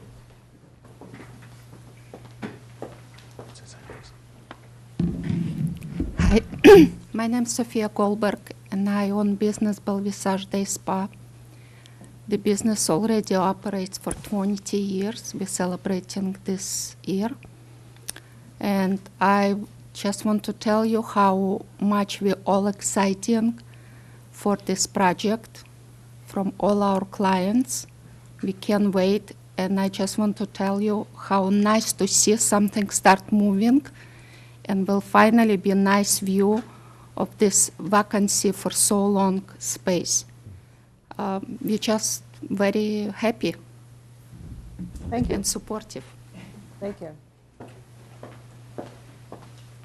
Anyone else wishing to speak in favor of the application? Yes, we have a request for Marion to come back for a couple of questions. Let's do that. Just very quickly, I mean, one of the things that hasn't been put on the record is just the condition of existing building, the inside. I mean, I can remember it from $1.50 movie nights when I was dating, but that it was kind of what's it like inside? What's it look like? What's the roof, and what's the current condition of the building? The current condition is it's cleaned out. There's nothing there except the cement floor, which slopes down, which it would in a movie theater. You can look up to see the roof supports, and you see the brick walls on either side. and there is still the old stage down in the front. The building will have to be completely internally reconstructed. Today, when you renovate a building like this, you have to make it earthquake-proof, just for example, I think, anyway. But, I mean, there are all kinds of new building code standards. So while the external frame with the bricks will still be there, everything else is going to be rebuilt. There will have to be a new roof. The floor has been, I think some holes have been dug in the floor recently because they've been testing what's underneath to make sure there's nothing there that's a problem. So I have walked through the building, and pretty much it's just a great big empty space. This is the area in the back. Now, many people remember the old Java Joe's Coffee House. That was in the front, along what was really the entrance to the theater where you bought your tickets. Java Joe's didn't really occupy that back space. That whole back space has just been sitting there empty for, I'm thinking it's 30 years since the theater closed. The theater did accommodate a lot of people, we think maybe 500 people. So when it was operating, 600 people, there were a lot of people coming to the theater for a couple of shows every weeknight. But, you know, much has changed over the years. The square has changed, and it has been closed for a long time. So what the Falcones are trying to do is to take the framework of a building, not change the outside appearance particularly, but to make something useful of it. They want to keep it as a one-story use, a one-story restaurant. And in theory, this is a commercial district. I mean, you could build a 45-foot commercial building on this site, and I wouldn't have to come to the Board of Appeals for that. You'd be able to build it. You'd have to create parking according to whatever the parking requirement is in the zoning bylaw. But for that allowed use, I wouldn't have to come to you, and we wouldn't have to get a permit. The reason restaurants require a use is because a restaurant, there are a lot of different types of restaurants. And depending on what type of restaurant it is, the parking requirements might be different. I think that's partially why, it's coming to you and why you have to think about it. So, does that tell you enough about the intent? Thank you, Matt. Thank you, Marion. Thank you, Matt. You're welcome. Okay. Thanks. If there are no more people that would like to speak in favor of the project, we will entertain people that might have questions of the applicant or wish to speak against the application. They can come forward.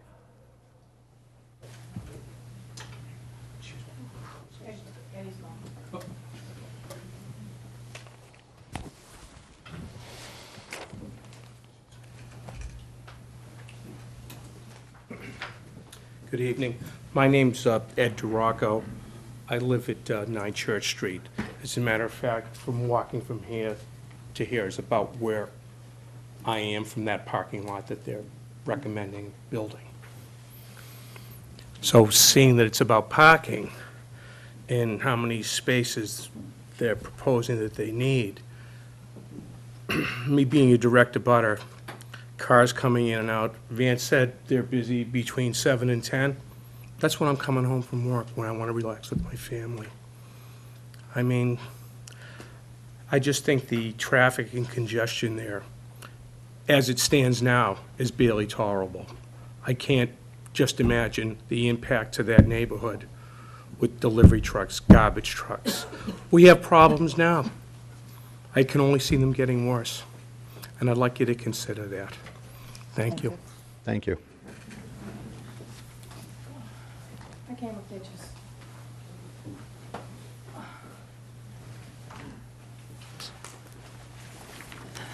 My name is Suzanne Brown. I live at 566 Adams Street, which is the corner of Church and Adams. And in using Marion's own words, substantially detrimental will be this project to my house. If you look at their site plan that you have, they're going in here, out here, and my house is here. My porch, my driveway, and my whole house here. I have a first floor that's rented, and there's 2 bedrooms that basically will get the car lights every night as they exit. From here, when you do the turning radius, it hits. If you stand in the room, and I can get you pictures next time showing you the headlights coming in. Also, to sit on my back porch and enjoy the summer with my kids, we're doing over the back patio, it's headlights galore. And I understand Marion doesn't have the lighting requirements, but these are two-story houses. So the top of the lights are going to come in on the second floor. Regardless of whether they shade them or tilt them, it's either going to affect our property, the person that was here, Eddie, before me, or Mrs. Hines, the other direct abutter. As far as there's no traffic study, they said they have acquired a traffic study. And did you present it at the other meeting?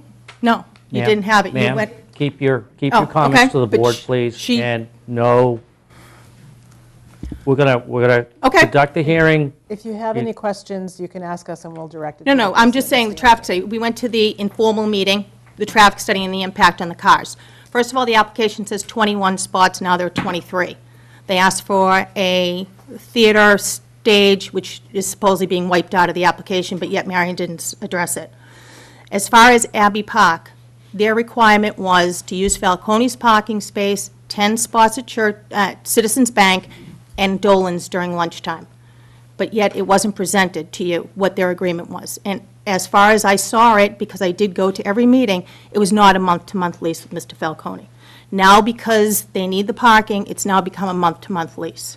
As far as Starbucks, that's also Mr. Falcone's building. He needs certain, But as far as- I know that to be not true. There's two different Falcones involved here, and this is not that building. okay, then one of my pictures is wrong. Excuse me. But as far as Abbey Park needed that, so now if you rule that there is adequate parking, the question of Sovereign Bank was not put on the table. And Mr. Travis owns part of that parking lot, and he will benefit from it if the lease goes with Abbey Park. Okay, so it wasn't put out as far as what Abbey Park's going to do. If you give Mr. Falcone this, Abbey Park doesn't really have the means for parking.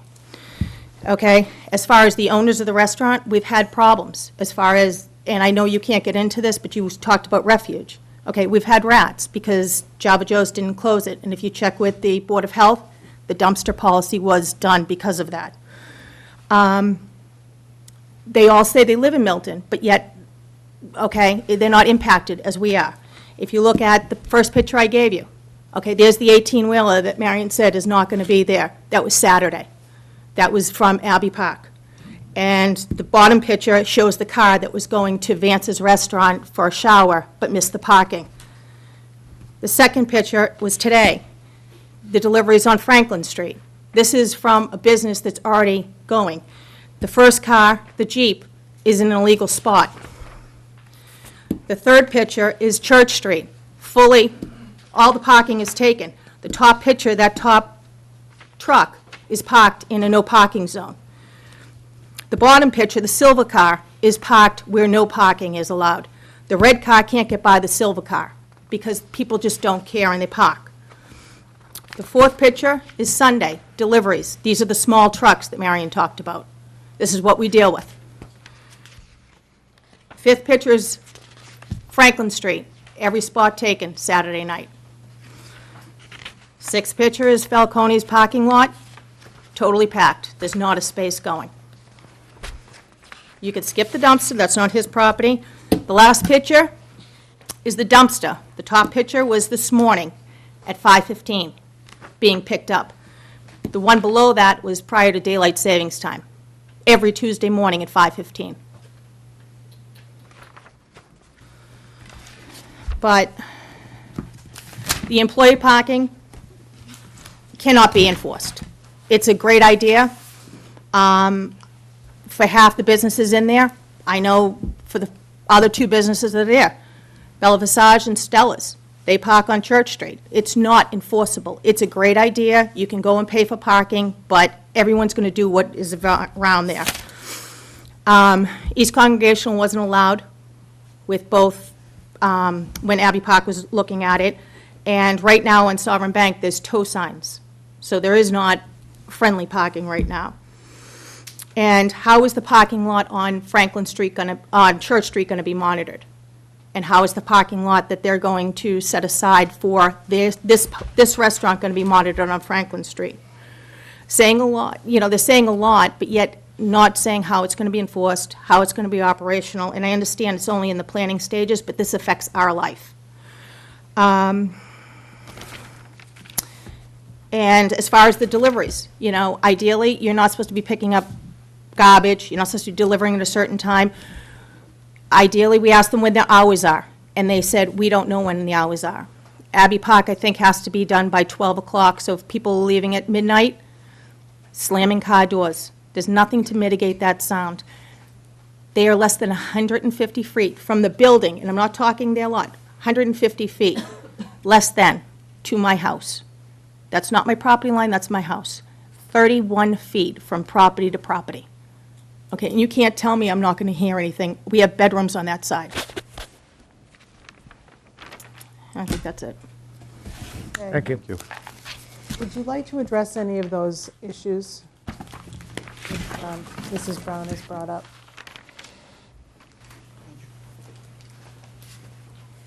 Well, I'm going to start backwards, just because it's That's easier to fine. remember. I think Mrs. Brown stated that the hours for the restaurant are not known, how late will it be, and there's a question of whether there will be noise and intrusion from late-night departures from the restaurant.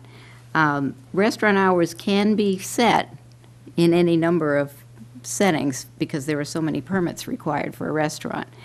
Not sure whether it's within the purview of the Board of Appeals for the parking issue, but it could be when use of a parking lot potentially intrudes on residential neighbors, because you're talking about impact. So it's would probably be the subject of site plan review. It definitely will be a subject of any liquor license that's issued, and it can be a subject of the Vittler's license, which is the food service license that also the Board of Selectmen grant. In any of those licenses, parking hours can be determined and can be further limited. If one board has said the restaurant can be open till midnight, then and you get to the liquor license, the Board of Selectmen may say, at least say no liquor service after a certain hour. They may even decide to say that the hours should be limited. So we haven't even, we would be thinking in terms, I suppose, of whatever the other restaurant is doing in terms of hours. But there will be limitations. Restaurants are not allowed to stay open anytime they want to. So there will be hours. In this case, there's not going to be any breakfast service at this restaurant. So the question would be, how late can the restaurant stay open at night? A second question will be, how late can there be service if you have outdoor seating? And then for the liquor license, it will be, how late can you serve patrons with a drink? So sometimes when there's outdoor seating, they did this at 88 Wharf Street, the drink service is limited for the outdoor seating, because at 88 Wharf Street, there are condominiums right above the restaurant. So noise is an issue there, and the liquor license limited the hours for liquor service out there too, stopping, I think, at 10 or possibly 10:30. I'd have to check the permits to see what it was. Going backwards, I already said, and we would abide by this restaurant would abide by it and would agree to conditions, either in this permit, if you feel it's appropriate because of the use of the parking lot, or in the site plan permit, to deliveries being only within certain hours. Deliveries wouldn't be practical during the rush hour, but this restaurant is not going to be asking for delivery service during the night. And it's not going to be asking for delivery service at 6 a.m. It's going to be asking for reasonable middle morning, probably, delivery times. And then specifically for that reason, because we don't want to intrude on residential abutters with deliveries at extraordinary early hours. Dumpster pickup, I believe commercial businesses have to arrange trash pickup as a private service. They may use the same trash pickup company as the town does. They have control over when the trash gets picked up. They have to, if they want trash only to be picked up during certain daytime hours, then the business, and the restaurant in this case, has to contract with the company for pickup during those times. And sometimes you have to go to a different company if you want to pick up at certain hours and they're not available. So it is within the ability of the restaurant to make those arrangements, and it can be a condition of a permit. The rat problem, a restaurant that's a well-managed restaurant needs to have a plan in place for any indication that there's a rodent problem erupting. We talked to Vance Welch about this and what he would do in his restaurant and, what the plan would be. That's part of good restaurant management, and it certainly can be discussed as part of a permit. The Java Joe's complaint may have occurred, but Java Joe's has been closed a long time. And Vance Welch said he's never had a complaint from the Board of Health, but if he heard that there was a problem, that he would follow certain steps. He would immediately take steps to treat the premises and to get rid of whatever the rodent problem was. Truck deliveries, I hear descriptions of trucks being illegally parked, not in the proper zone. And I talked about that at the beginning because I wanted to make the point that this restaurant agrees with the neighbors on those issues. There needs to be parking enforcement. And the restaurant itself has to take a certain amount of responsibility for making sure that its deliveries are not delivered from an illegal parking space. So, you can agree to the condition. You can have a condition in a permit that says, deliveries will be during certain times, that small truck deliveries will be in the parking lot, as I had already suggested, and that trucks will not park illegally. We still need to have enforcement. And I don't think I really addressed this in my remarks, but one of the things that people talk about when they say we need more commercial development is that it will generate revenue, and it will, because the taxes will increase, and there'll be meals tax revenue. And it's very substantial what we're taking in from other restaurants in town, from the meals tax. I think it's almost $1 million that's been collected thus far. Some of that revenue should be used to address parking enforcement. And if there's a new permit system that needs to go into place, some of the revenue should be applied to that, and you should think of it that way. I think it's wrong to just talk about the revenue and not talk about the fact that the adjacent neighborhoods need attention from the police. They need more time and attention and enforcement, and it costs money to do that. And the argument you always get back is that the police don't have the resources. Well, the argument I give back to that is we're producing resources if we put in place this business, and some of those resources should be applied to do better parking enforcement. The theater stage issue, we actually did not intend to have that description in the application at all. We took it out of the building permit, but it was in the original building permit application, and that was, when the description was written, it came from that. There is an old stage in there. We thought it might be nice to leave it in there because we thought for community events like Halloween or Christmas celebrations, when the restaurant, similar to what Abbey Park does, would be willing to invite the community in for some kind of community event, it would be nice to have a stage.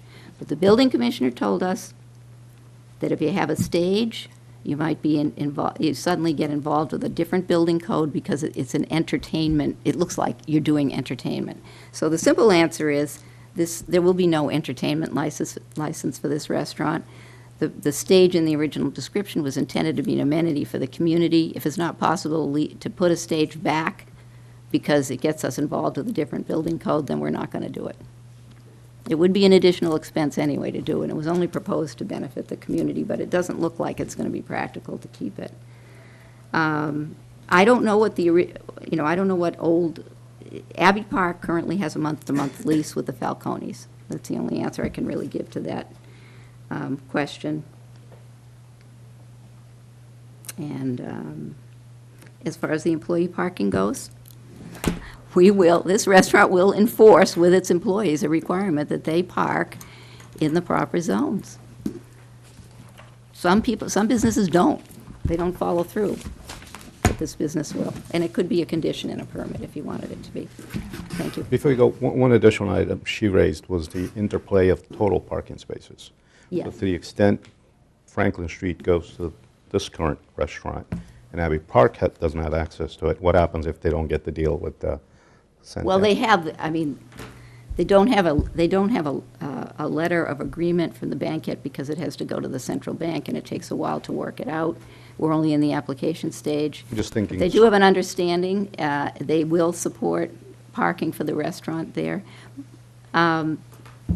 Procedurally, they're not before the board. Procedurally, you could make a permit, I suppose, contingent on having us producing something to show that Abbey Park does have access to that parking. Yes, I understand that issue. I don't have it in hand now, so I can't produce it, but you could use it as a condition.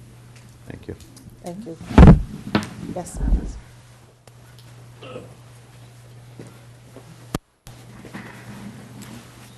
First of all, I'd like to... Name, please.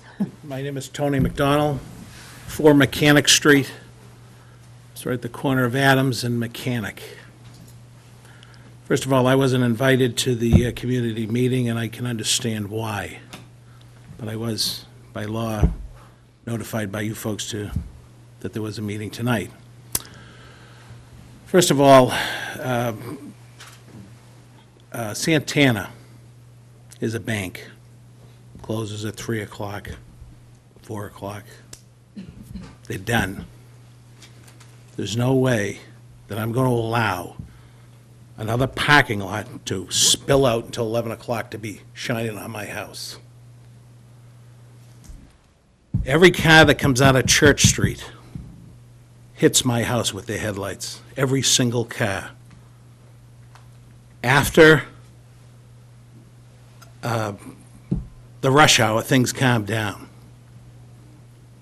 And there's no traffic per se on Adams Street or traffic coming out of Church Street. But you want to put a parking lot that's going to be operating till 11 o'clock, and all those cars are going to spill out. Every light's going to hit my house. Not only that, there's a bus stop in front of my house, which when the bus stops, it goes right across the whole intersection there. No cars can come out of Church Street. The cars are all backed up Church Street till that bus moves, depending on how many people are at the stop, how many are getting on, how many are getting off. No cars can get by because it's too narrow. That bus stop is totally in the wrong place, whether you approve this or not. That doesn't belong there. It's an accident waiting to happen. I hope, because there's nothing that we can do with the MBTA buses, I hope you'll limit your comments to things that have to do with the restaurant. Right, well, I'm talking about the parking, because you're talking about parking that the cars are going to come out. Well, they can't move. They can't move there because that bus is there, and that bus runs till midnight. So that restaurant's open 11 o'clock, the cars are coming out, they're all waiting there. You've got a residential property, the young lady spoke there, her house is there, it's all backed up Church Street, right into that parking lot, all sitting right there, because it can't move. The lights are changing, can't move. All that traffic is sitting there.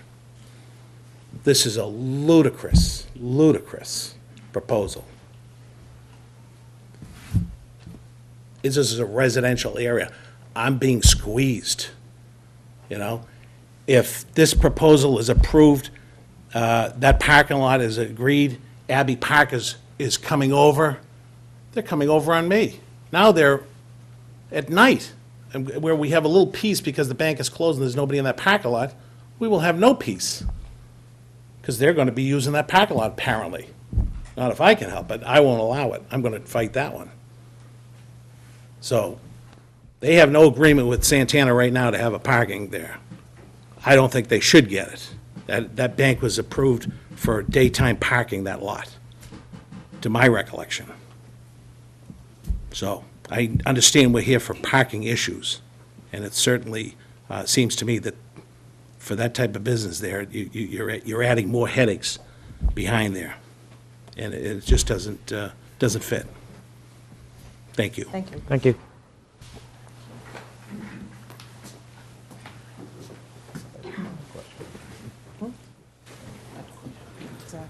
Hi, my name is Richard Beeler. My family has lived on Church Street, probably 10 or 12 houses down from the top, that, where that What's your address location. there? I'm sorry, 81? 81 Third Church Street? Yeah.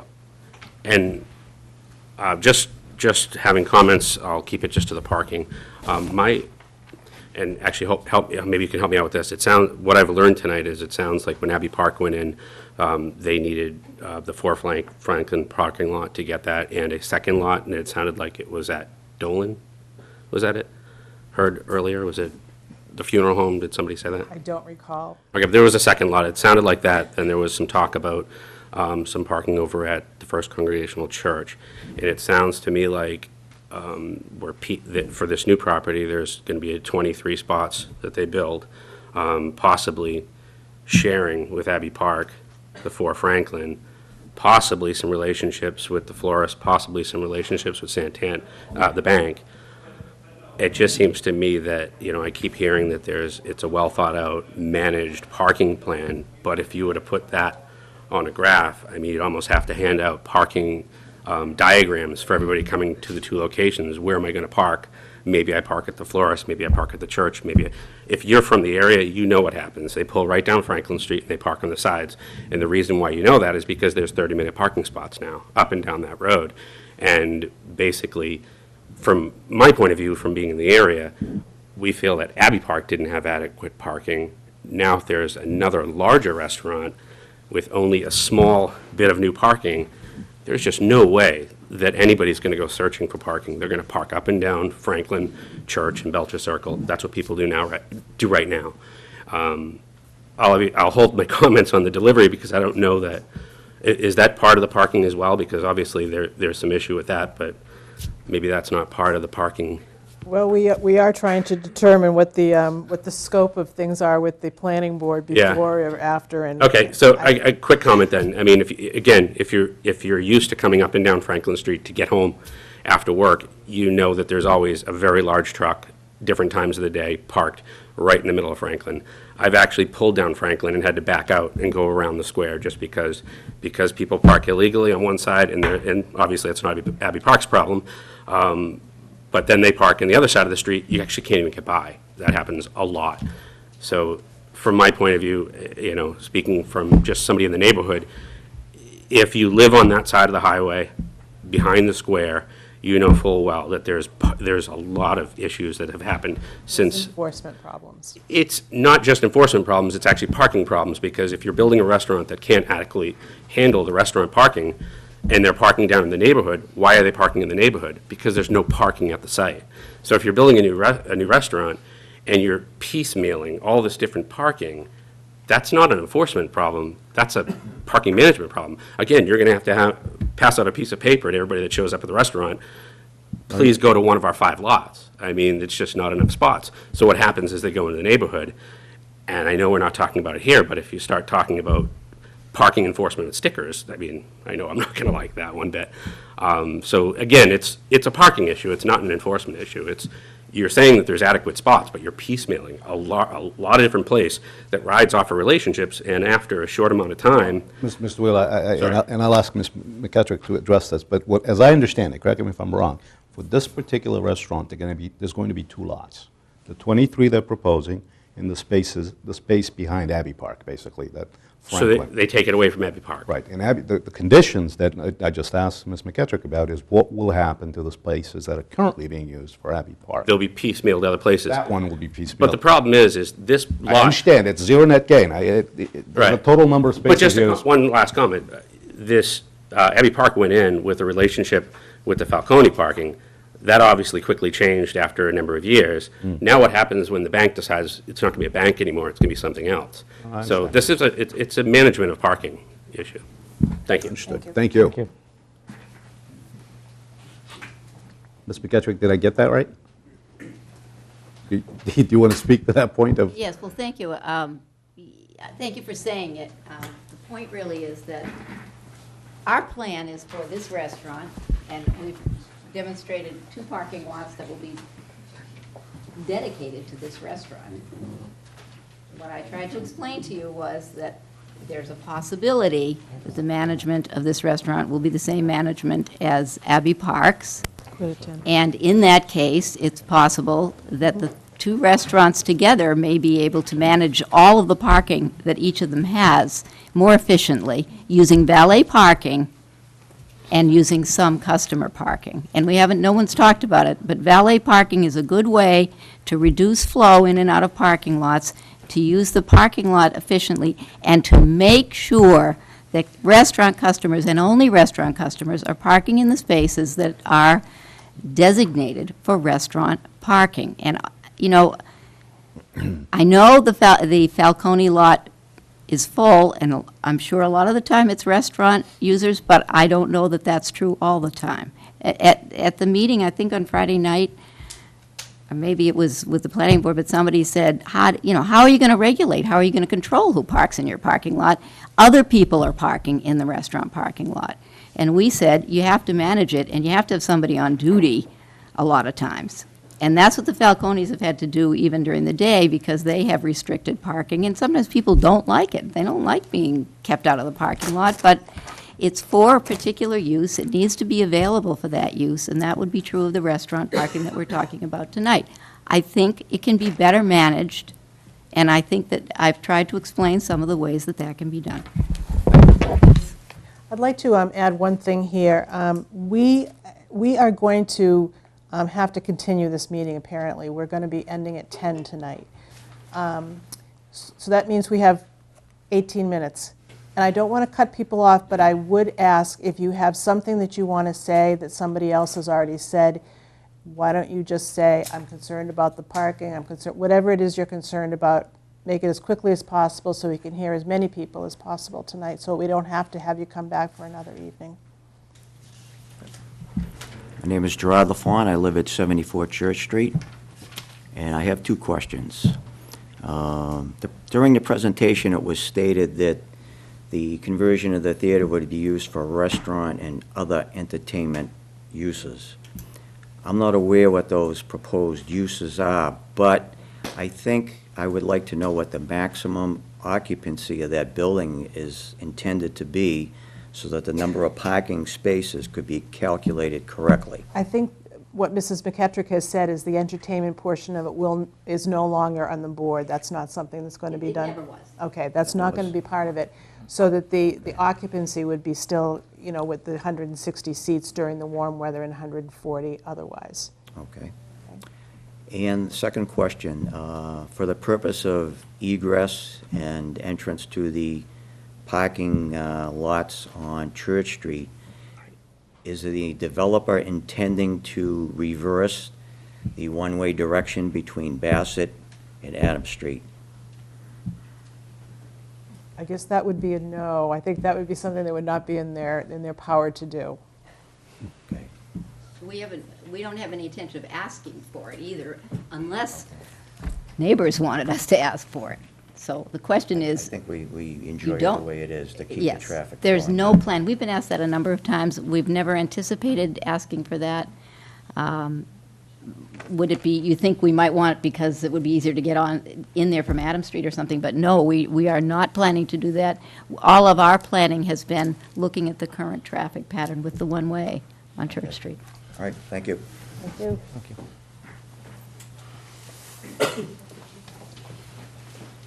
Hi, I'm Barbara Connie, and I'm representing my father from Bassett Street, on the corner of Bassett and Franklin. And I may have missed this, but I'm under the impression that Mr. Chan was approved for expansion of his restaurant, and I would assume that there was some parking spaces that needed to be attributed to that. And I was just wondering if it is true, or how. I don't think that anybody has any expertise on that here tonight. I'm sorry. But that may go into available parking. I know that they were approved of expansion, and I mean, every single little spot that we don't have could be an issue. So I just wanted to know what the understanding of that was. That might be something you'd answer to on our... I don't have the answer, but we will research that, and that would be part of the question on the Santander lot. I would think that if they were already approved, that it must have come before, no? Maybe? Well, it's not always the same board Oh, that sits okay. on these things, yeah. There's 12 of us. All right, okay, thank you. Okay, Thank you.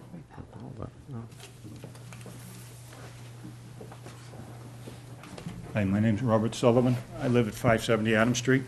I'm in a butter to Suzanne Brown. I'd just like to say, Mr. McDonald, my neighbor across the street, was just trying to paint a picture for the board regarding traffic.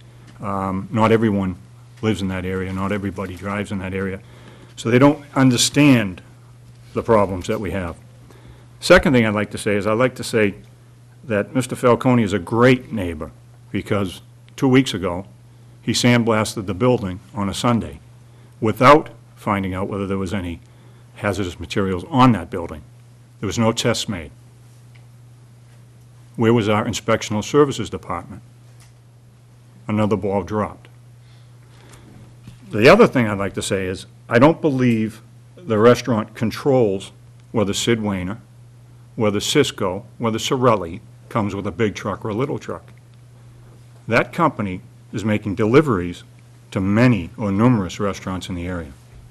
They're not coming with a little truck. They're trying to maximize the delivery. So they have no control. I am an owner of heavy equipment. I would hate to have to drive around the block to come up Church Street, and that's what they do now. What they're proposing to do with the heavy equipment, or the trucks, so to speak, is to send them to a residential neighborhood. They've even said that the delivery will be on Church Street.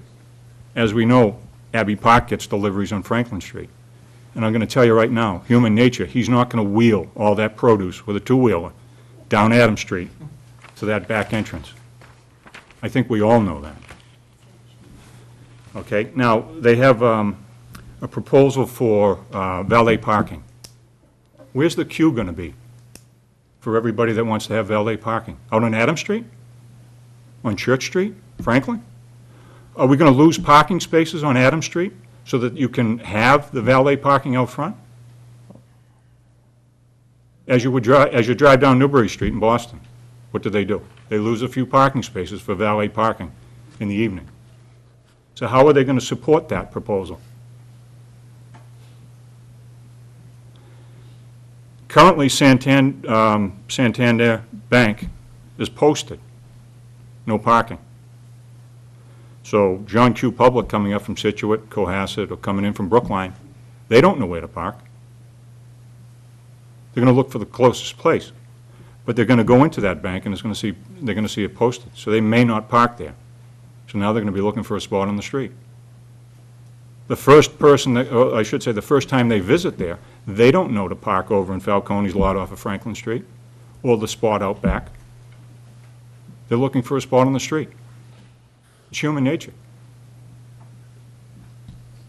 That's all I have to say. Thank you. Thank you.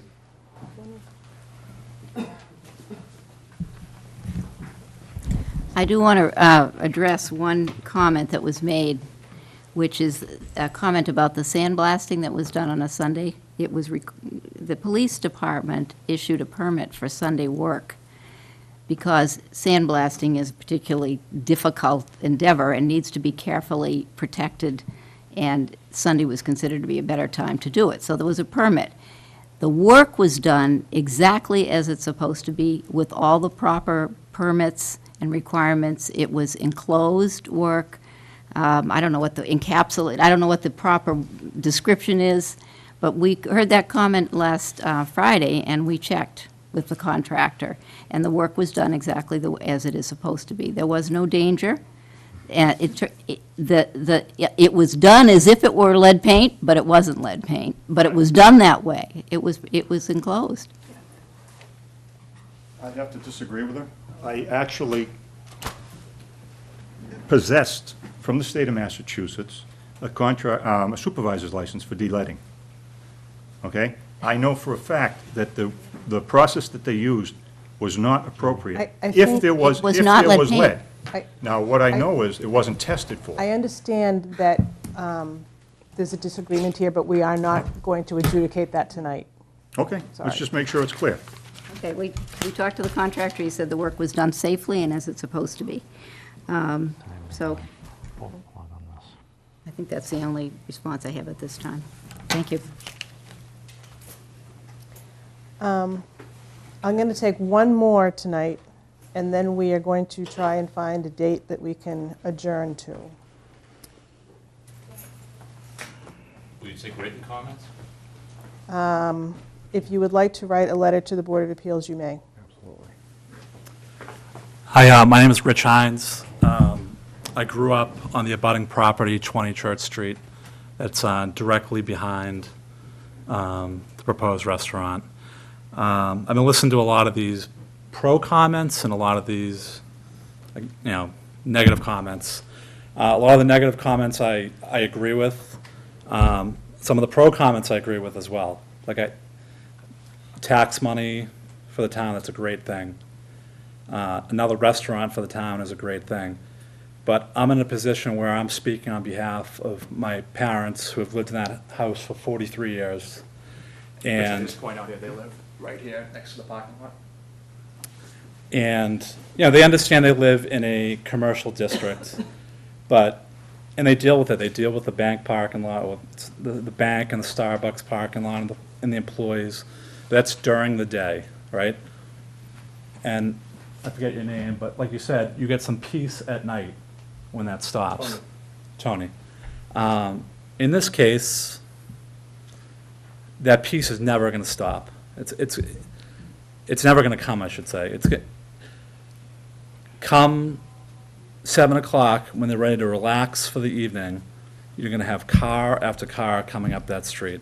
And again, the valet parking, I think I spoke to this after the meeting. I said, it would be a great idea. Let's get 2 valet spots out in front, and let's control that parking lot. But again, that's not a great idea, because that's affecting Adams Street, and Adams Street is narrow, and it's going to affect these neighbors. Adams Street's going to get backed up. So if that is not there, if there's no valet option, what you're going to have is people coming around Franklin and Bassett and up Church. In that parking lot, it's great. It's 23 spaces, right? But there's a little loop in and out. What's going to happen is car after car after car is going to come to see if there's parking there because it's the closest lot, and they're going to have to wait for somebody to come out, and it's just going to create more of a log jam that's already there. I just moved back to Milton. I've been gone for 10 years. I just came back, and the traffic is so much worse now than it was back when I lived here.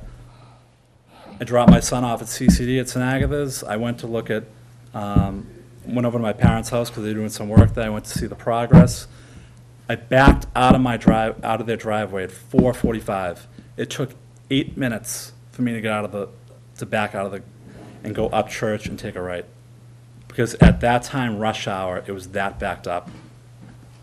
And, that's part of the deal with living on a busy street, but this is just adding to it. And this, we're not saying we're 1,000% against this restaurant. We just need a better plan. There's got to be a better plan in place with all these parking lots, managing this lot, because it's not just us, it's the lights, it's everything. I went to Steel and Rye last Thursday night, and I walked out with 4 of my friends, and we were laughing and joking. We had a great night. And I got in my car and I realized I just did what I'm going to be complaining about at the meeting. No, I'm serious. And it was harmless, and I didn't mean to do it. I wasn't being a jerk. I just had a fun night with some friends who I don't see too often.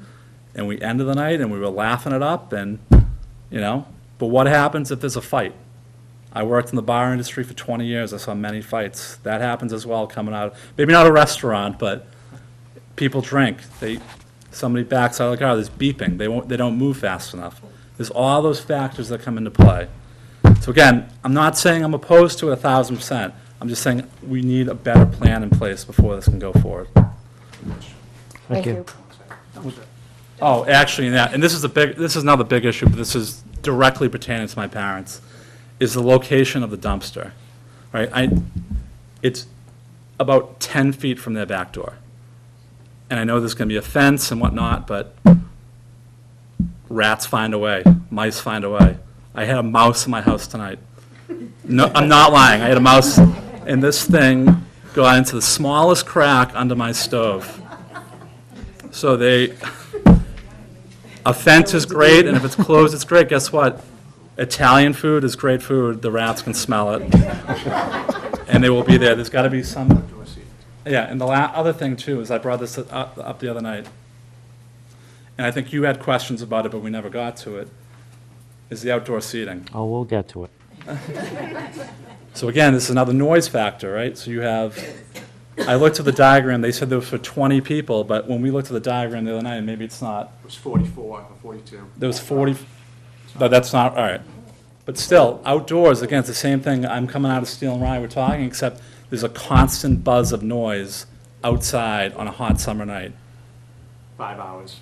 4 or 5, whatever the time it goes to, whether it goes to 10 o'clock or 11 o'clock, that's about 20, 25 yards from the back of my parents' house. And we were the kids growing up who were in that back parking lot hanging out, and we were trying to be quiet, and you could hear us. Yeah. Imagine if you have 20 people outside. Drinking, laughing. It's just, Be a lot of noise for my parents. I just think we need to find a common ground and move the dumpster. Okay. Okay? Thank you. Thank you. We need to figure out when we can come back, when we have availability, when. Can you make sure she signs the extension? Yeah. Over where? Yes, it's, Sure, McKittrick's okay with that. While we're looking up dates, there was a comment earlier about whether, while we're looking up dates, there was a comment or a question earlier about whether the board would accept written comments. Comments, oral or written, will be accepted until the date that the hearing closes. We're going to set up a date that's mutually convenient for the members of the board. A number of us sit on a number of different hearings, so we'll find a date. It also works for our staffer. In the meantime, if folks want to provide comments, emails, letters, etc., to the board, we welcome that input. The information how to get in touch with the board is available on the town's website, or you can simply just drop off a letter at Town Hall. It will be put in the package and will be given due consideration. One of the things that this board prides itself on is that our openness and our desire to get comment from the public, and we will continue to do that. So if you have something to say, either come to the next meeting, or in the meantime, send us a letter, email, what have you. Thanks. oh, you're, How far out are we looking? We're not done.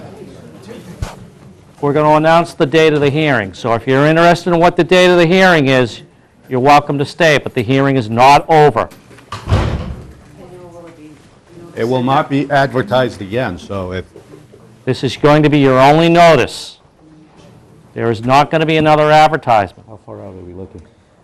well, next week is Thanksgiving. The following week, I am, Push it to allow them to go to the planning board. Hate to be working on that. you know something? Yeah, It's your calendar, too. What you come up with, I think I can tell. What do we have? second. All right, let's see. All right. Reality check. The tenants in this place have a lease until July, okay? There's no reason this can't be pushed till January. Okay? There are some misunderstandings. Yeah, I'm not really interested in having anything until 3 years. Have any dates in January? You want to push it off that one? That's fine. Good job. You think, yeah, yeah, let's do that. All right. The book you give? Next Tuesday. Okay. Not that there's going to be much in it. We're looking certainly after the end of the year, since we're almost there. Well, pretty open in January. Yeah. I'm hoping I am. Yeah, I hope. Wow. Yeah. I'll sign this.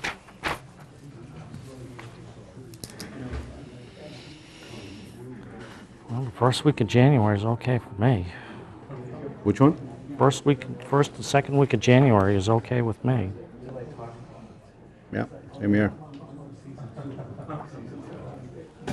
Any particular days better?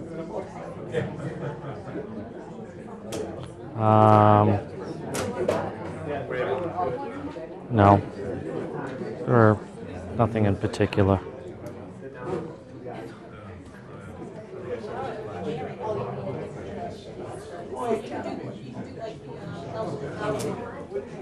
The other thing you should consider is, much as I love this room, Yeah. whether you want to be at the COA so that people see, That's one of the things that's going through our mind. Yeah. and you don't know when it's available, that's the problem. Mary's getting the book. I think that she'll have an idea of if they're available. I want more people to be coming.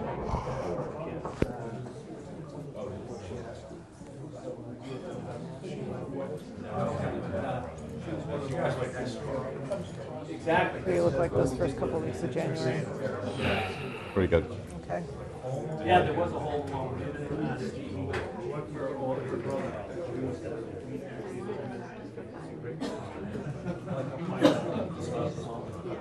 Anyone is able to. Appreciate you being here.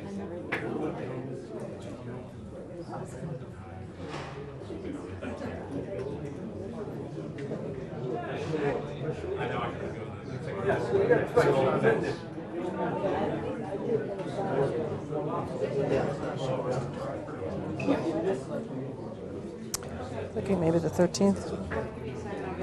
You know what? We can't let this drag out. January. Okay. The only I will say is that there could be a possibility that if there's something else going on, that we may have to move the location. So anybody who's going to check. No. You know, if I have to move from here, then it'll probably be Council on Aging. But if we pick a date that's empty right now and there, I'll find another location for us. Okay. Because I think we'll probably take priority them knowing that we booked. I'd like to have this the first or second week of January because I don't. I don't want it on my birthday. When's your birthday? January 8th. Okay, we won't do that. We won't do that. You've got two things going on that week. Are they short? Can we piggyback on them? I wouldn't do more than one. We have two hearings on on the second, forget it, it's the 40B. On the 11th, I have two hearings. January. Yeah, January. No, January. December. Yeah, I'm thinking December. January, we don't have anything right yet. What do we got? 7:30 in the Blue on the 12th and the 14th. Warrant committee, there's a warrant. Oh, okay, okay. And President Upwood, so we could do 13th. Why don't we try that? Okay, folks.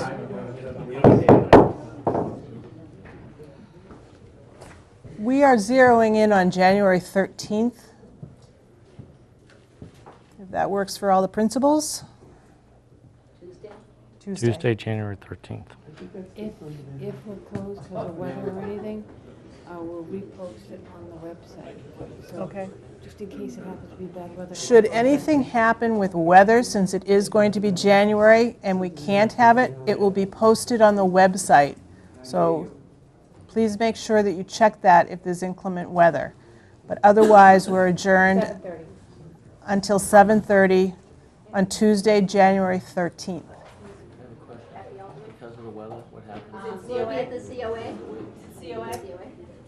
It'll be here, but if the weather and, let's say, we have a blizzard, and nobody could get to work that day and they shut down town hall, then we wouldn't be having the meeting that night, and then we post it. Just worst case scenario. Understood, but the meeting will be here. Okay. So they have a meeting right away after if there's a postponement like that? Well, we're not going to let this drag. Time is money for everybody. Okay, thanks. Thank you. Thank you. Have a good night. Sorry. Take care. Did you do that? It's all right. You never do. That's why I get the big bucks. I don't do pencil. Sure. Save on the flight.